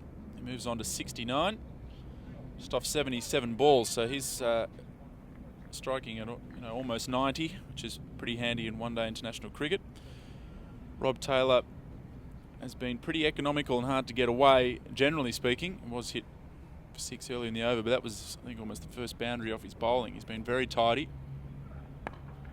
And I was talking with Bruce earlier, it seems that pace off the ball might be the way to go on this wicket, which could favour Hong Kong. Yeah, well, it is a little too paced, and we've spoken about that. But what I did notice that it was spinning. Callum McLeod, yes, he didn't quite get it right, but it looked like it was actually turning. And, as we spoke about, Hong Kong have a number of spinners in their lineup, so they'll be happy with that. And their seamers generally bowl a bit back of a length. So, if they can post 260, 270, I know that's a long way away, but it's 12 overs. You think this is the silly thing what T20's done to us. If you had said, we're going to score 100 off the last 12 overs, you'd raise a few eyebrows. But now with T20, you'd go, well, if you're not 100 after 12, you're in trouble. Yeah, so 3 for 178 at the moment, up to 38 overs. 2 set batsmen. And it looks like it's the debutant here coming back on to replace Safian Sharif. It's Brad Wheel. Well, the other thing is, of course, when a partnership like this is going, if you return to the bowling crease, you're immediately under pressure. That's good fielding. Trouble. Good fielding. Would have been tight with a direct hit. Standard of fielding's been outstanding. But, a bowler can't just settle back into his work at this time of the game if there are 2 set batsmen. So he knows he has to hit his lengths, hit his lines, whereas the batsmen are thinking, okay, if this bloke errs, I'm going to belt him into next week. I think they might target the debutant here too, Brad Wheel, with wickets in hand and a bit more pace on the ball. I think it might be a bit easier to try and find the boundary. Well, that's a wide, so that's not going to help his cause. He'll have to bowl that again. But again, they've maintained this line around the wicket from Anshuman Rath. Mid-on up in the circle, fine leg up in the circle are 2 areas where he can look to go. But again, it all depends on the length that Wheel bowls. So where do you expect Anshuman Rath? Where's his boundary areas? Well, he is very strong square of the wicket, so if he gets his given a bit of width, he can go there. But again, as we saw on that other over from the other end, if you give him the wrong length, he likes to go downtown over mid-on, as most lefties do. He likes to sort of get his hands involved. His bottom hand is a little bit around on the bat, so he does like the onside. So that is an area where he can score heavily. But again, I don't think he needs to go too crazy. He just needs to bat. Good cricket shots. Again, unfortunate there, but that's a ball that he gets away with fine leg up. There's a boundary. So it's not like you need to go searching too hard. Yes, in those last 8 overs, 9 overs, they can take a few licenses out, I guess, and do some funky stuff. But I always like my batsmen to be making sure they're hitting down the ground. There's never anyone fielding in front of the sight screen. So always try and hit straight. And obviously length. If you like something you see, go to your area. Don't try and invent stuff too often. In case you're just tuning in, here we've got former Australian player Ryan Campbell here in commentary, along with myself, Max Abbott. And Ryan, I did want to ask you, just as you were talking about innovative shots, I know during your career you certainly were credited as one of the first to play the ramp shot. Now it's played quite regularly, of course, but where did you feel like you came up with that one? Are you claiming it? Am I claiming it? Oh, I'm not sure about it claiming it, but you only have to look at YouTube and the dates to work out who did it first. But let's not beat around the bush. But look, I always had a theory. As a wicketkeeper, I always knew in one-day cricket that no one fielded behind me as the wicky. And I also sat through every bowler's meeting known to man. There it is, onside, mid on up. That'll go all the way. Didn't quite get it.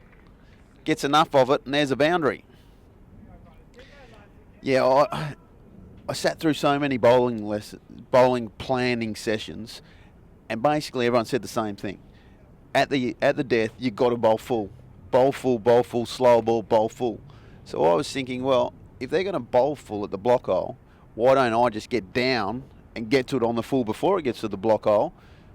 Therefore, I'll get to it on the full with my bat pretty much flat. It'll go over my head and hopefully the wicky's head. Sounded good in theory. Did it take a lot of practice to be able to... No, I didn't want to practice it because I thought I was going to hit myself in the head. It came about because I was playing a game against Victoria and Darren Berry was the wicket keeper and he was up at the stumps all the time, and Darren loved to have a chat. So he would have a chat to me, I would have a chat back, and in the end I thought, well, I know Ian Harvey's bowling in, he's definitely going to bowl full. What about if I get under it and see if I can maybe quieten this bloke for a little while and hit him in the face? Or get 4 runs? Well, the second option worked. I got 4 runs and then I thought I was onto something. Although at times I thought what would have happened if I had got it on target. I must admit, I'm surprised that more players haven't hit themselves or a wicketkeeper in the head with that shot. Well, and also that was tongue-in-cheek. Darren Berry's a very good player and good coach as well. But it was amazing because I did it against Sri Lanka for Australia A, and it was on TV, and there's a lot of people spoke about it because I guess innovation wasn't over the top back then. Pretty much, and the horse and cart was just going out of fashion too. But it was spoken about a lot. And then in the coming months, the amount of parents who came up to me and just saying, please don't ever play that again, because little Johnny's caught one in the face because they've all started practicing it and doing it. So whenever you're doing this sort of stuff, I think I say the same thing. Always wear a helmet, always, but you have to practice it. As we see nowadays, you get the reverse sweeps, the reverse slaps and all sorts of things. Should be 2 there. Again, really towed that. I think a change of pace. Yes. But, with T20 and all that sort of stuff, but you do have to practice it now. If you're going to do it, don't just come up with a theory and then do it in a game. Actually practice it in the nets, work out what you want to do and see if it works. I know you're still playing here in Hong Kong. Do you still play the shot? Never. Have not played it in 10 years because I think it's stupidity. So basically it was just youthful exuberance. Well, and to be fair, I'm too old now to bend down that far to get under it. Yeah, that does make that shot rather difficult. The score here has moved along to 187 for 3. And these two have just been overtaking each other in a little contest here. Anshman Rath's gone back ahead of Nizakat Khan. He's on 74. And Nizakat himself is on 71. Partnership of 132. So that's getting up to a very handy number. Notice Josh Davey really changing the pace as much as he can and then trying to hit that block eye. That's very good bowling. Wouldn't be a bad ground to play the ramp here. The boundary is... It is quite short. It's only about 15 metres behind 20 metres behind the wicketkeeper. But again, I think when you talk about theories in batting and then bowling and all that sort of stuff, the game hasn't changed too much, where a good Yorker is still a good Yorker. If you can bowl that, and I think that's actually one of the things in T20 cricket that bowlers haven't quite still managed to nail it. The Malingas are one of the few that really just nailed that block hole death bowling magnificently well. Oh, it's in the air. There's the slower ball. Should be taken, and it's... Oh, bobble dropped. Can you believe it? Wow. I actually can't. That's the captain, Preston Momsen, there at mid-wicket. Anshman Rath with a very lucky escape there. Yeah, I'm not sure what's... I will say, in his defence, and it's not a great defence, but when the sky is like this, the white ball actually does get lost a bit in the clouds, and it just, your judgment can be cast off a little bit, but yeah, a big let off. Oh, and it's been punished. Next ball. How often do you see that? gone all the way for 6. And although it was Anchman Rath who was put down, he got up the other end, and Nizakat has just rubbed salt into the wound there of Preston Momsen, the Scottish captain, by depositing Josh Davey over the fence, and Davey doesn't look too pleased. Yeah, thanks, Skipper. I should have had one for there, and you've just done that to me. He just got his length wrong in the end, and Nizakat Khan, as we've seen all day, so strong, going over the infield, those hands of his, plus the massive bats they use. If you get enough wood on it, they are thank you and good night. But a let off for Hong Kong, and 194 now for 3 after 40 overs, 10 overs of good batting, 7 and over, without trying, 8 and over. Well, they have to be looking towards 290 here, Hong Kong, at the moment. I think with the position they're in and the wickets in hand, they'll be disappointed, I think, if they don't get to 290, 300 from here. Yeah. And I know that Waqas Barkat was listed to come in next, but don't surprise if Tanvir Afzal, the skipper, goes in next to can hit a long rock. Let me tell you that for free. There's more royalty walking past the president of the HKCA. Good to see him here, Rodney Miles. Rodney Miles, great contributor to Hong Kong cricket, that's for sure. Got himself in a bit of a tangle there, Rath, so... Well, it's interesting these last 10 overs now. One of the changes that we've seen in the last few months in one-day international cricket is that last 10 overs, 5 men can go outside the circle now. In the past, you could only have 4 outside, so straight away, deep mid-on's gone back for Anchman Rath.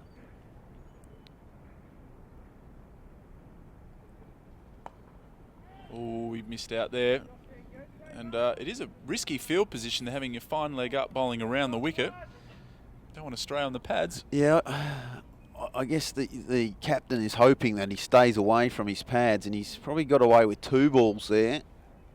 One shorter one and one fuller. And I think that will make a change in the field now that cover is going to come up. So deep point's coming up into the circle, and it looks like Cow Corner will go back and deep mid on. So yes, they've identified that onside is an area where Anchman Rath likes to play.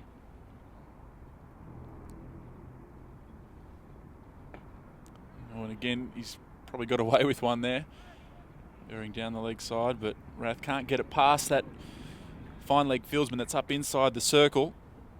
Well, it's a big test now for a young player like Anchman Rath, who's played so beautifully, and now when he has to put the foot really to the floor, sometimes you can just lose your shape.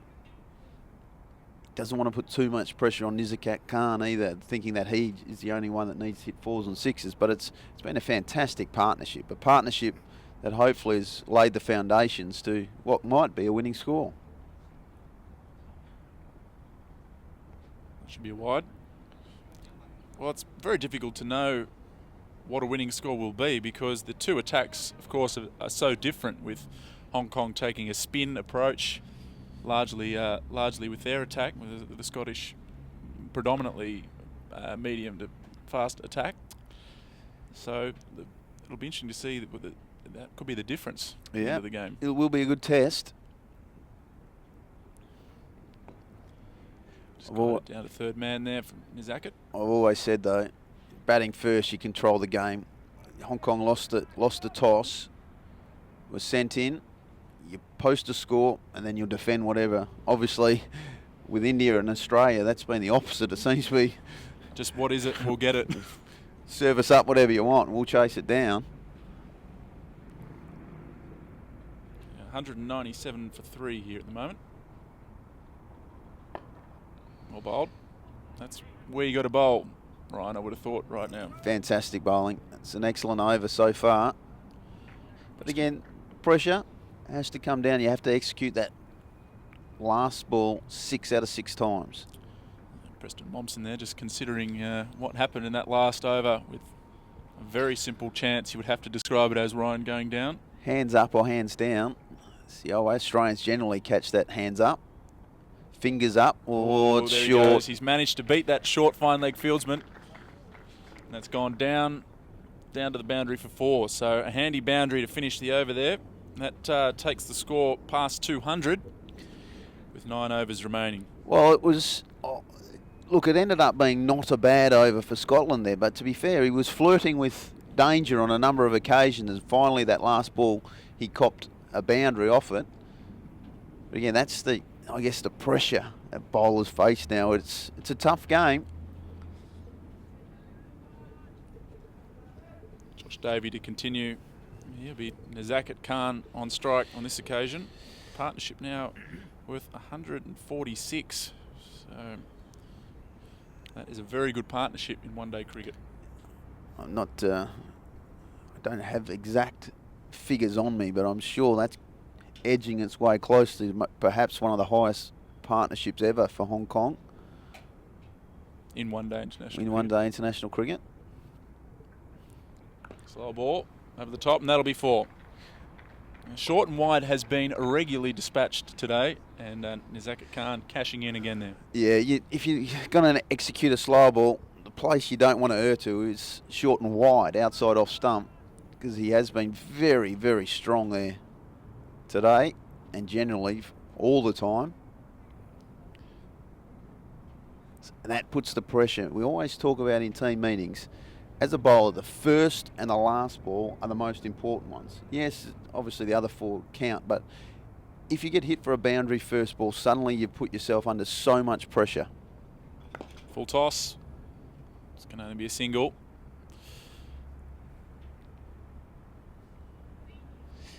My old mate Joey Angel, for the back in WA days, one of the great bowlers in first class cricket in Australia, always said to us, let's keep it simple, stupid. When you're a bowler, don't make your game plans too complicated. Hit your length or whatever your plan is, but make it simple.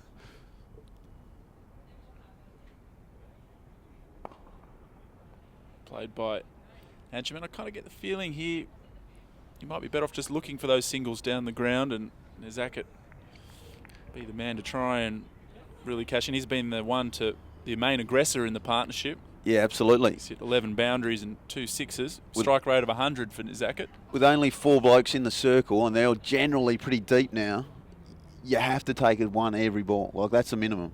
So that's 6 and over, and whatever else you're going to get, that's going to come too. Nice shot, but won't get a run. Didn't feel that cleanly either, Monson. He's got a little bit of the fumbles at the moment, probably thinking about other stuff. It's interesting, their numbers on their caps, numbering up to 650 odd, where we named our 34th international player today. Yeah, there is a great deal of more experience in this Scottish lineup. It's in the air. That's going to go down. Oh, well done down there. Saved a certain 4. I think that's Alistair Evans down there. Did very well to keep that to 2. That is, I reckon, the biggest change in world cricket is that big old fast bowlers can no longer be lumbering fielders. They are as athletic. You know, you look at the international players today, the big guys, they bowl 30 overs a day, but they throw themselves around. Their throwing arms are fantastic. Just so athletic in the field nowadays. Jimmy Anderson's in the slips.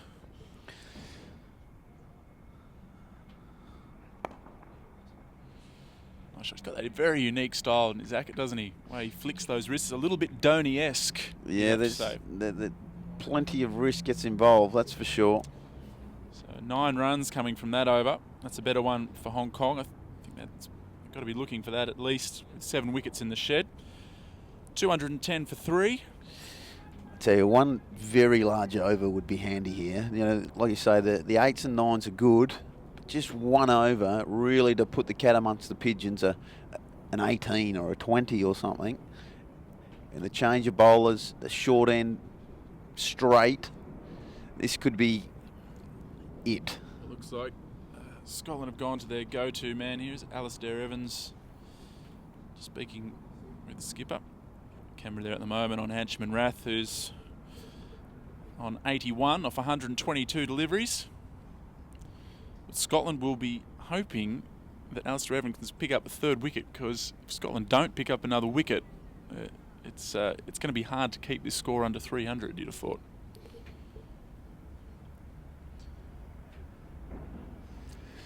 Well, yeah, and one thing that I can tell you that the Hong Kong lads are good at, that's when it's going hell for leather.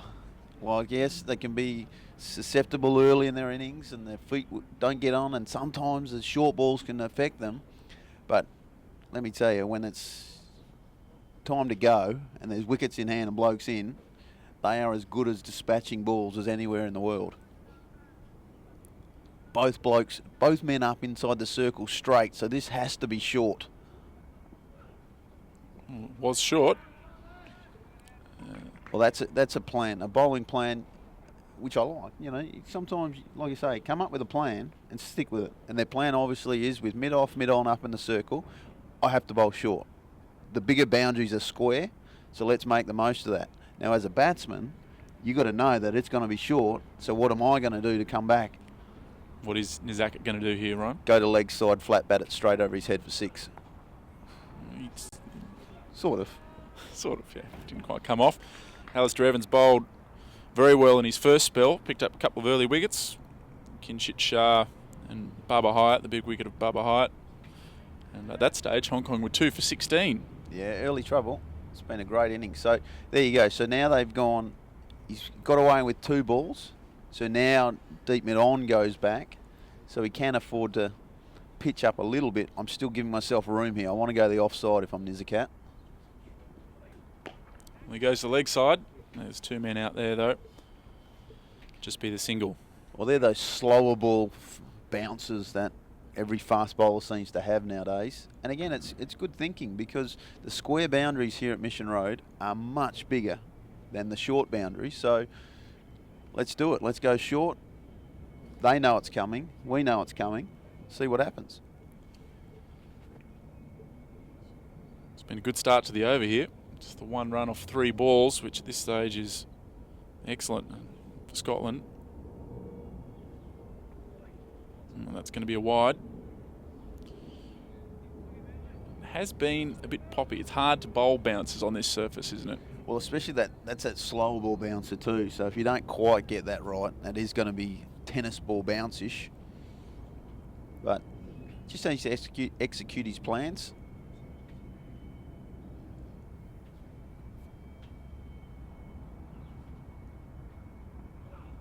Well, that did keep low. Must have been close to a wide there, but got away with it.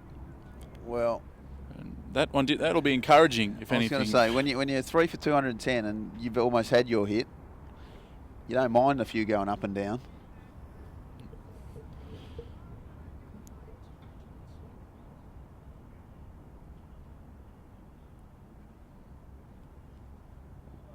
Goes short again in the air. It's going to fall safely. They might take him on here. Rob Taylor, they take him on and safely home. So 2 runs there to Antrim and Rath. Again, 2 at this stage. Not a disaster for Scotland. It's been a pretty good over. Again, the pressure is he needs to land his 6th ball. Well, they've only gone for 4 so far in the over. So this is a big delivery here. I think Antrim and Rath will be looking for a boundary. Well, indications are when you bring 3rd man up this time and mid-on back, this is going to have to be full. Miscue. It's the single. That's a good over from Alistair Evans. Just 5 runs off it. Score moves on to 215 for 3 with 7 overs to go. And if you look at the last 5 overs there, the run rate is sort of only around 7 and over, which is pretty acceptable when you're talking about the last 15 overs of a one-day international.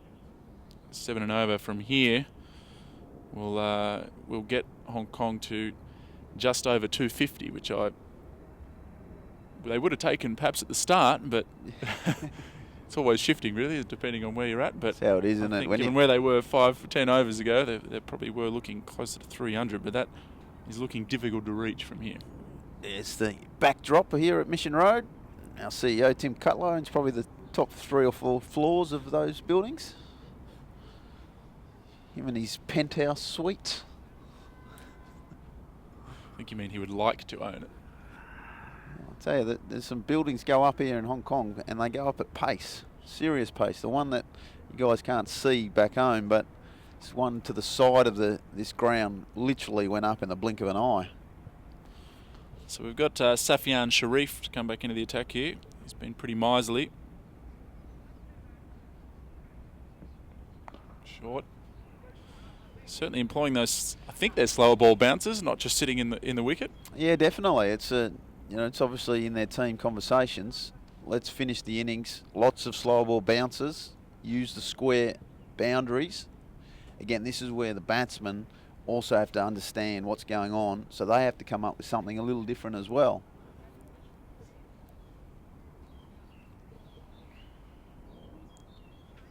It's been a couple of overs since there's been a boundary.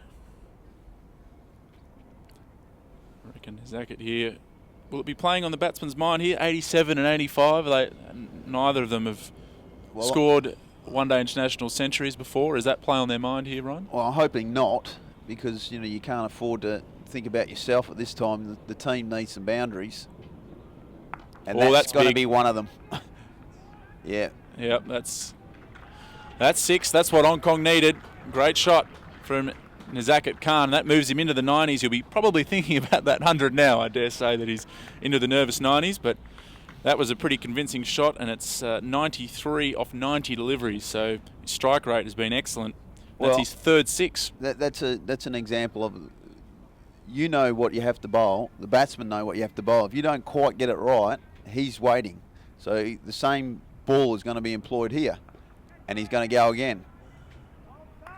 So, when mid-on, mid-off are up, square of the wicket, it's, yes, the batsmen know, but you're just hoping that you can deliver it well. Batsmen are hoping they can win the battle, and, fingers crossed, you get enough on it, get it over the rope. Now just taking a look at the field here for Anshuman Rath. Looks like, again, they've got the mid-on, mid-off up, so we can expect this one to be dug in short. Goes full, and unfortunately it was down the leg side, so it's a wide. The old that one reverse again. Malachi. Yeah. Tell you one thing, coaches don't like that when you set your plans and the bowler goes, I'm going to just reverse it here, and suddenly that sails over mid-off or mid-on's head.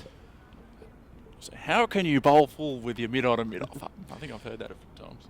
Well, when someone comes up with a theory, everyone's got to be involved. Short this time in the air, won't carry. Just the single. I still think with this sort of bowling, you've got to give yourself a little bit of room to the leg side so you can actually think baseball type swing. Because if you can flat bat it, you can actually flat bat it wherever you want. But to do that, you need just a little bit of room and think baseball. Well, with the pace of the ball here, you've almost got enough time to go over mid-off or mid-on with the short ball. Definitely.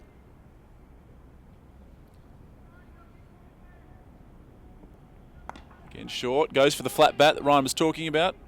Bit of a mix-up. No run. It's not great running. Anshuman Rath just gesturing towards Nizakat there. Yeah, I've got a feeling Nizakat thinks that I want a piece of this. Just give me a couple at him. But yeah, there's a definite single there.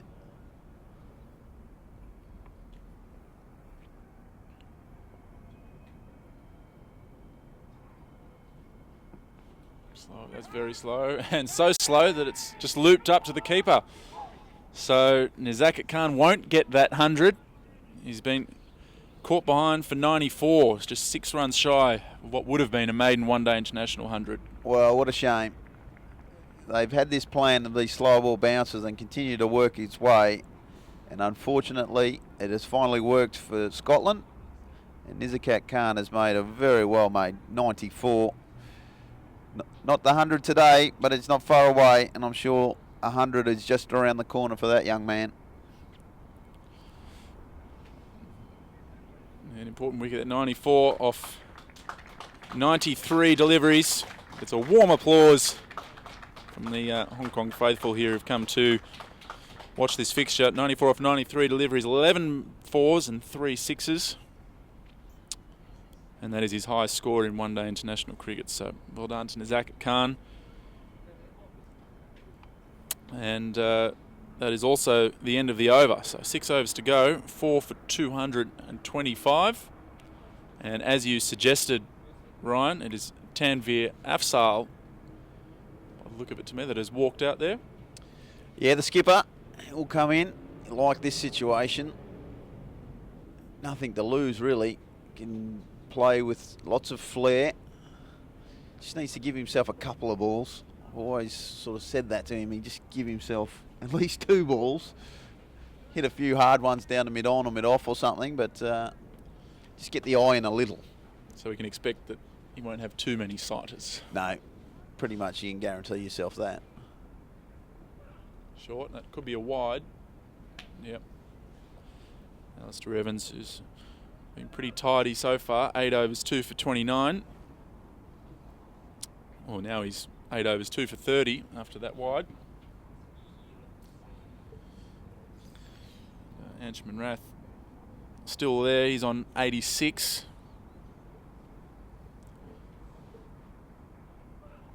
Short.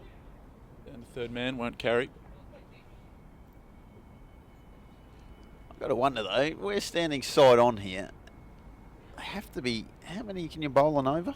How many short balls can you bowl an over above shoulder height? I thought it was a limit of 2. I thought so too. The wide has to count as 1. Even that, he looks like his bat is above his shoulders to get a hold of that. See, that puts pressure back on the bowlers. If suddenly he's already called for his 2 short balls, can't afford to then err on his length. He's still got the mid-off and mid-on up. And Tanveer, as expected, not taking too many to get his iron. He just has a nice slash outside off stump, picks up 1. This is also, Maxie, where as a batsman, I would like to see our boys be batting right back on their stumps, really use their crease, change the length. So, you know, if they're bowling short to you, it gives you an extra yard and a half to choose where you want to hit it. It's well bowled. Pretty tough to do anything with that one. Yeah, good bowling. But again, if you're back in your crease, that suddenly becomes a half volley. You know, you got to change the position of where you're batting, because bowlers bowl with muscle memory. They're just literally running in with 22 yards on their mind. You don't rate the intelligence of bowlers much, do you, Ryan? No. Was there any argument about that? That's a good shot. Fine legs back now. A little fumble, but Anshman Rath only had 1 on his mind. Good old fast bowlers. We all love them. You all need 1 or 2 in your team. Well, you used to have a few back at WA in your playing days. Yeah, we had some beauties. Brendan Julian, who's doing the cricket coverage back at Fox Sports there in Australia. I do a reasonable BJ impersonation, actually. I love that man. One of the legends. Brendan what do you Julian. reckon? I reckon the guy's got to be pretty happy with the score here. 229 for 4. What do you reckon, Ryan? What do you reckon?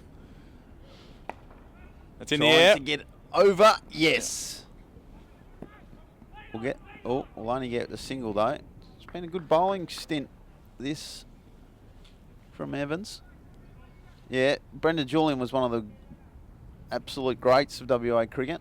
I tell you, the thing was, with any of the fast bowlers, they were all great blokes. BJ was a bit of an exception because he was just a Julio that was, you know, beyond belief. But he's regularly teased at Fox for adjusting his hair prior to going on just camera. a very pretty man. You just didn't want a room with fast bowlers. Worst roommates ever. Well, it's in the air. That's going to be 4. Short ball, top edge over the wicketkeeper. And a handy bounty for Anshman Rath, and that takes him into the 90s. Well, that was interesting. I'm not sure about his theory there, Anshman, when the bloke, you know, he's bowling bouncers at you to run down at him. Fantastic. Takes the boundary, gets the 4 runs that they needed, because these last 3 or 4 overs, actually Scotland probably have taken the advantage in that little battle inside a battle, so to speak. Yeah, 234 for 4.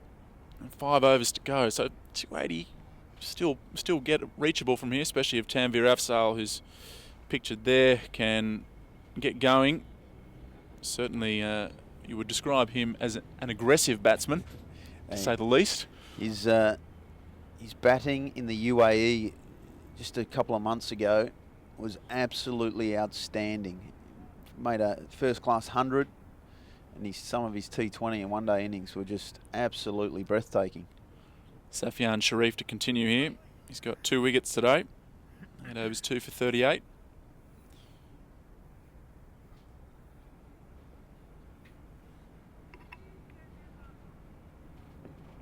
He goes short. Just be a single, I'd have thought. That is the difficult thing as a batsman when you're facing these slower ball bounces. Your natural instinct is, well, that's short and defend yourself basically. But when you take the pace off consistently, and then you're starting to think, well, I'll just wait a little bit. And of course, any bowl's a full pace one, and you're trying to defend your face, so to speak. So it is a difficult ball to face. Waited on that one well, Anshman Rath, but we'll only pick up one. It's been Scotland kind of winning the tactical battle here.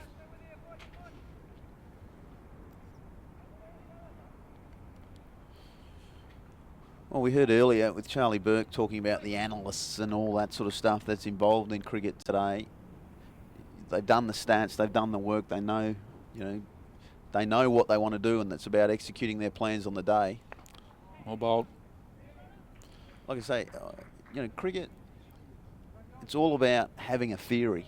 Whatever your theory is, right or wrong, just have your theory. Don't just buy into it. Well, yeah, just don't run in and don't know where you're going to bowl. Like, have something. Go with your plan, stick with it, and you know what? If plan A fails, then you go to plan B. And some days you're at plan Z. And that doesn't work. Then you throw your hands up and say, well, we're looking forward to the end of the game. Good shot.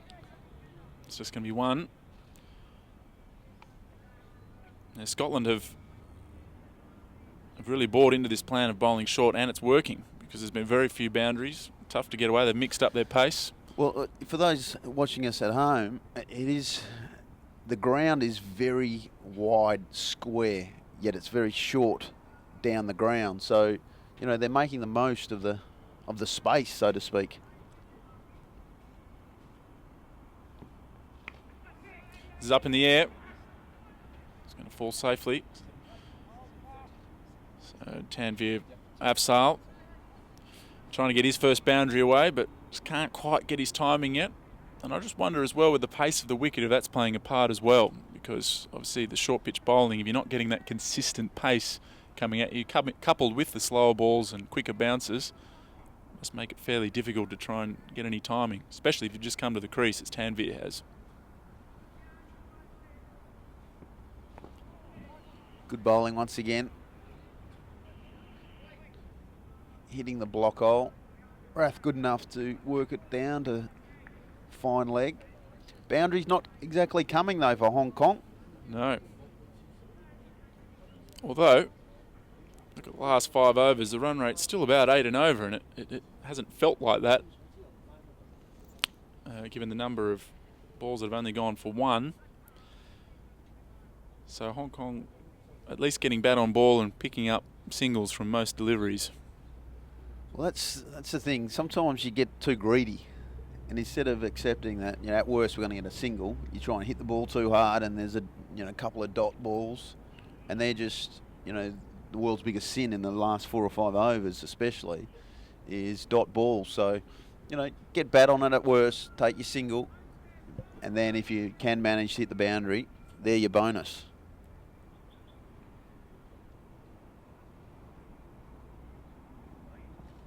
Short again, just a single.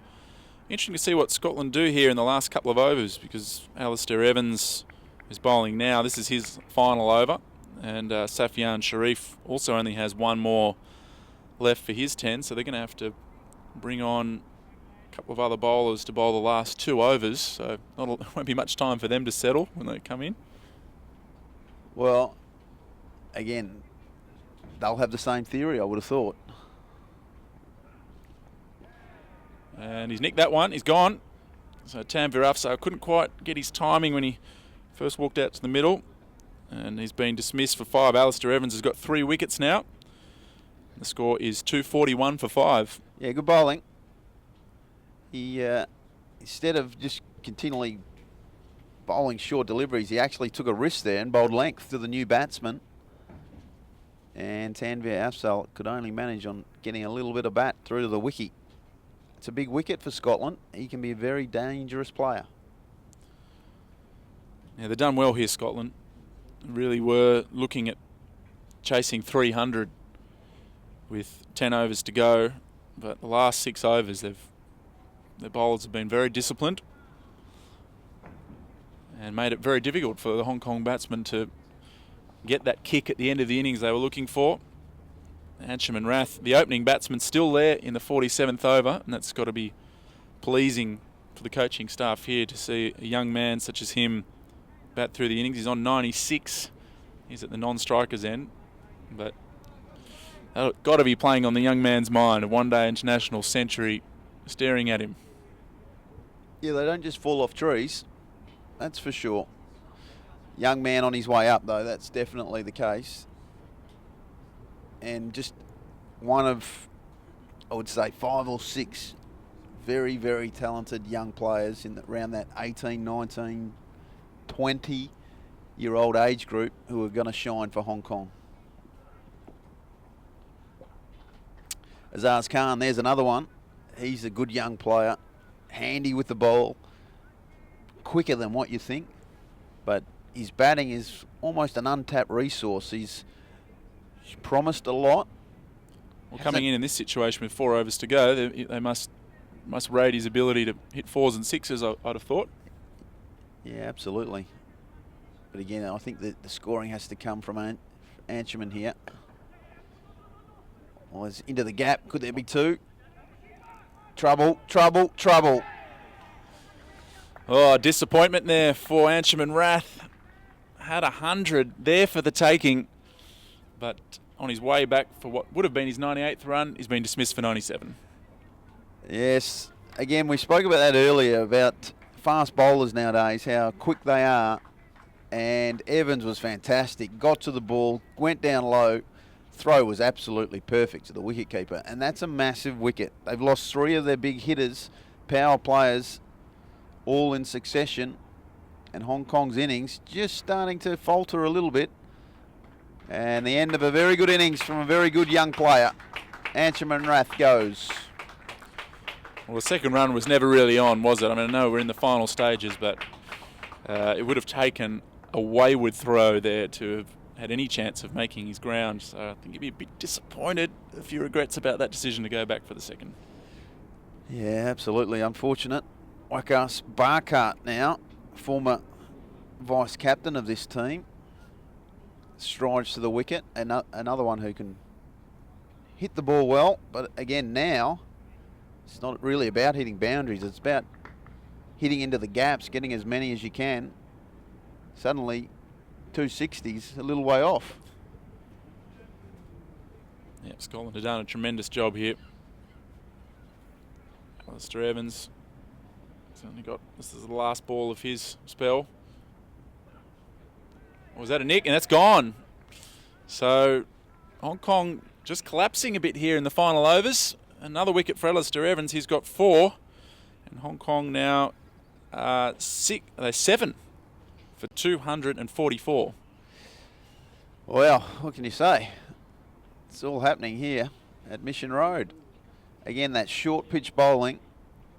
Batsmen know it's coming, and they're trying to just rotate the strike, but again, just the faintest, well, more than a faint edge there. Good piece of work from the wiki.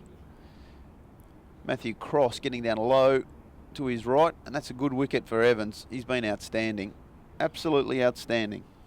Yeah, well, after that 170-run partnership between Nazaket and Anshuman Rath, wickets have fallen pretty steadily since then. Lost 4 wickets for just under 20 runs. It's just stifled these final overs, but a couple of 6s from Hong Kong here will quell that disappointment quickly, but they need to find the boundary now. Yeah, Hasib will come to the wicket. Good batsman, good player. It's been very good for Hong Kong over a number of years. Again, now's not the time to go hard, I reckon. It's just, you know, you've lost wickets. You've still got 3 overs. That's 18 plus a couple of balls left of this over. You've still got 20 balls. Don't be greedy. Take 20. 20 singles. Anything else you get is a bonus. That delivery will be the last. Alistair Evans. He's done well today. 4 for 41 from his 10 overs. And got a couple of early wickets to give Scotland a good start, and now he's come back at the end and picked up a couple more to ensure that Hong Kong don't kick away. Yeah, fine effort. He's taken the 4 wickets plus involved in that run out. Not that he'll get the stat, but that goes to him as well, really. That was some great work. So, yes, it's an interesting last 3 overs. Young Wheel making his ODI debut will come on and have to bowl 2 of those 3 overs. The quickest of the Scotland bowlers. So, again, we'll see. I'm sure we'll see short pitch bowling, slow ball, short balls, quicker short balls. And let's see what Hong Kong can come up with. And that was actually Alistair Evans' best figures in one-day international cricket. Very good at the stats, Maxie. You know, quick as. Anyone would think you'd have Google online.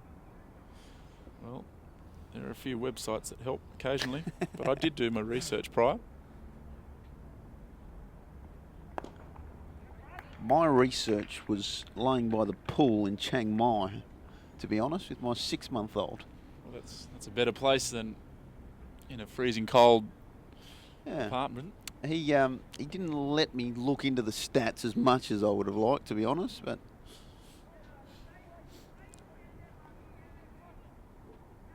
that's why we got you here for that, Maxie. I got you back. It's in the air. Alistair Evans done well. He's actually fielded a couple of balls quite well today too. He's had the run out and he saved a 4 down in that boundary earlier on. And you don't have a lot of time down there because it gets on you very, very quickly. Especially good pace. Like batsman throwing plenty at it. Flies down there to third man.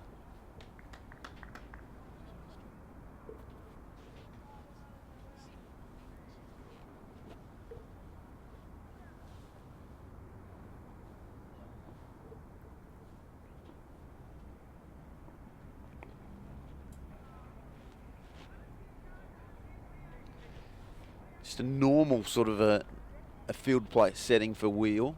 Fine leg, third man.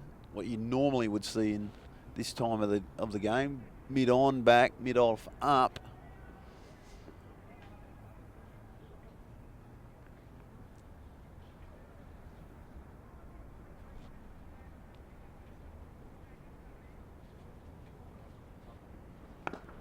Going for the Yorker. He's executed it well.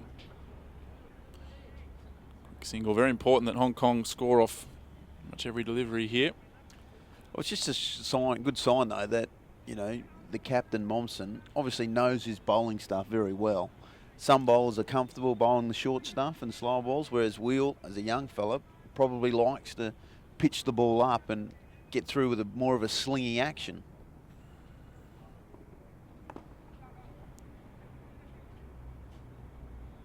Oh, he hits. He was gone there. A single nonetheless. Bit of hesitation. Hasib, I will say, not the fastest between wickets. Deceptively slow, one would say. Deceptively slow. Well, he's going to have to get on his bike in these last couple of overs.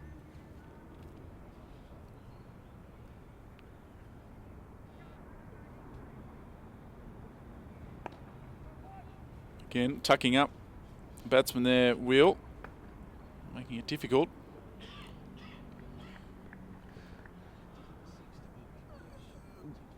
Good over from the young man. He'd be pretty happy with his contribution so far. Hasn't taken a wicket, which he would love. Yeah, 8 overs for 44. So 2 overs to go here. What's your score prediction here, Ryan? Well, I'm smiling because when you put me on the spot to start with, when we were 3 for nothing, I still said 250. You did. So, you know, at 248 with 2 overs to go, I'd take 270. I'm not greedy. I like 270, barring India v Australia and, you know, big places of the world where you think you have to score 300 nowadays. Yes, there is pressure on defending 270, but I'd always take 270 before 180. I'm going 262 from here. 262, that's very exact by you. Did Google give you that?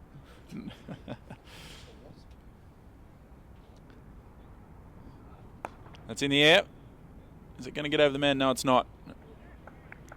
And this time the catch is taken down there by Preston Momsen. Had an unfortunate moment earlier in the day, but he's taken that one comfortably, and hence the wry smile on his face. So another wicket falls down here. That's the 8th to fall. Hong Kong, they're going to make sure they bat out their overs. Interesting. Round the wicket from the lefty, back into the attack. Was actually a full toss, and Azaz Khan, new to the wicket, again, like we spoke about earlier, you need a set batsman batting the last 5 overs is a massive difference in this current game, because you don't want blokes just walking out thinking they need to hit a 4 or a 6 from ball 1. So Hong Kong, the old wheels have got a little bit jittery in these last 5 or 6 overs. And that run out of Ansham and Rath certainly seems like a bit of a waste at this point. Absolutely. So 8 for 248. There's 11 balls to go. Rob Taylor coming in to bowl here. And flicked away well. That could go all the way. It does. So a very handy boundary there for Hong Kong. That's the first boundary for 4 overs. So yeah. Handy, probably an understatement there. Around the wicket for the lefty. Just slanting down the leg side. Fine leg is back, but just didn't have a chance. And that's the 250 up as well for Hong Kong. It was Ryan Campbell's special earlier on in the innings when they were 3 for not too many. Said 250 was on the cards, so well done, Ryan. I'll take 270 now, though, to be honest. Short. That could go all the way. It's very quick out there. And it does, so very handy for Hong Kong there. 2 boundaries in as many deliveries. Oh, yeah, it's interesting because Evans bowled so well. But again, they may have missed up their overs a little bit. So Taylor has to come in and deliver 1 over. And obviously, the pressure, he's just missed his mark on both of those occasions. Third man is up inside the circle. You just cannot afford to give a right-hander any room on that offside.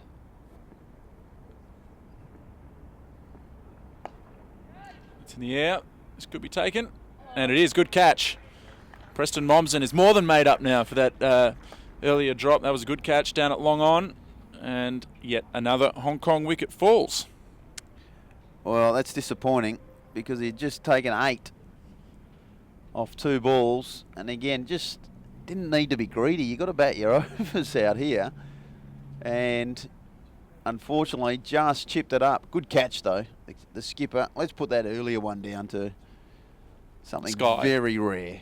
The sky. Planets alignment or something. Australia Day. Something. But 9 down, which brings into the crease Ishtiaq Mohammed on debut. Actually, not the worst number 11 going around, I will say. Does open the batting quite often for his club team. So it'll be unfamiliar territory being at 11 then. Yeah, he'd probably be disappointed, but new blokes always get to be the last guy in. Nadeem Ahmed would have definitely not let him go above him.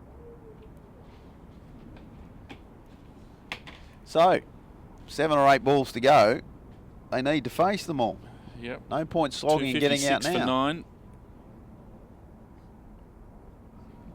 That's flicked in the air, but it's going to be safe.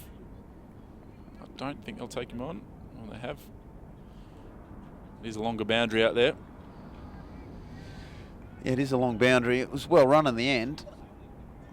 always get a bit nervous. I know I just spoke about these guys batting higher in the order for their club teams, but I do get a bit nervous when tail-enders run between wickets.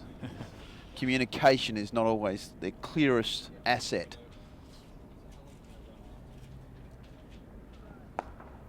Toss. That's pretty much what needs to happen at this stage for Hong Kong. Bat on ball, get a run. Don't get too greedy, as you've mentioned. Yeah, well, it's the end of the over. Taylor gets away with an over there. All happened in that over there. We 11 runs and 2 wickets.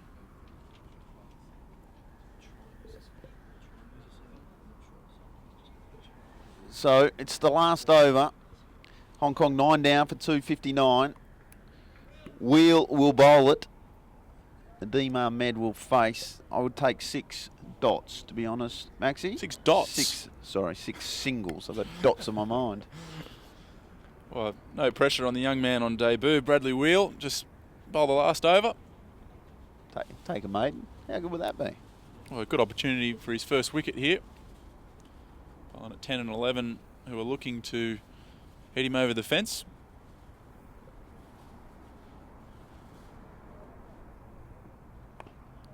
It's a big one. It's in the air, and it's taken. So he has got his first wicket in one-day internationals.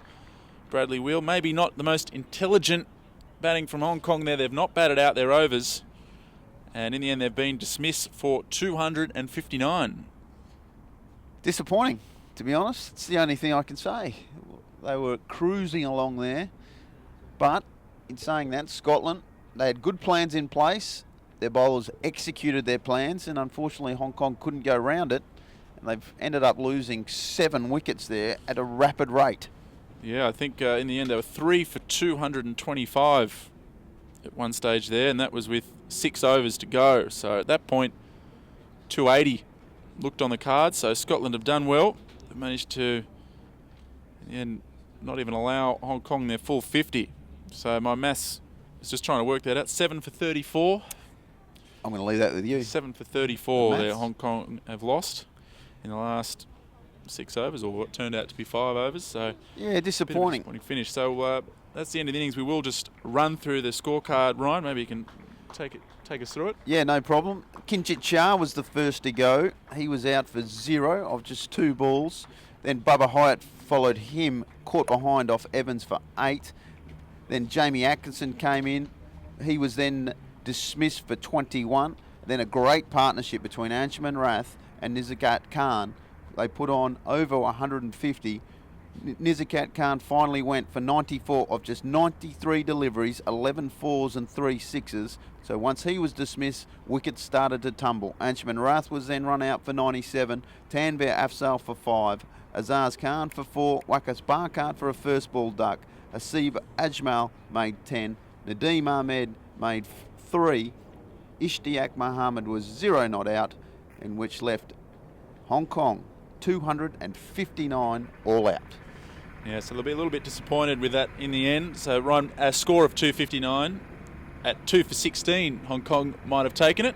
But now, what do you make of it? You feel a little disappointed, to be honest. It did start very, very well.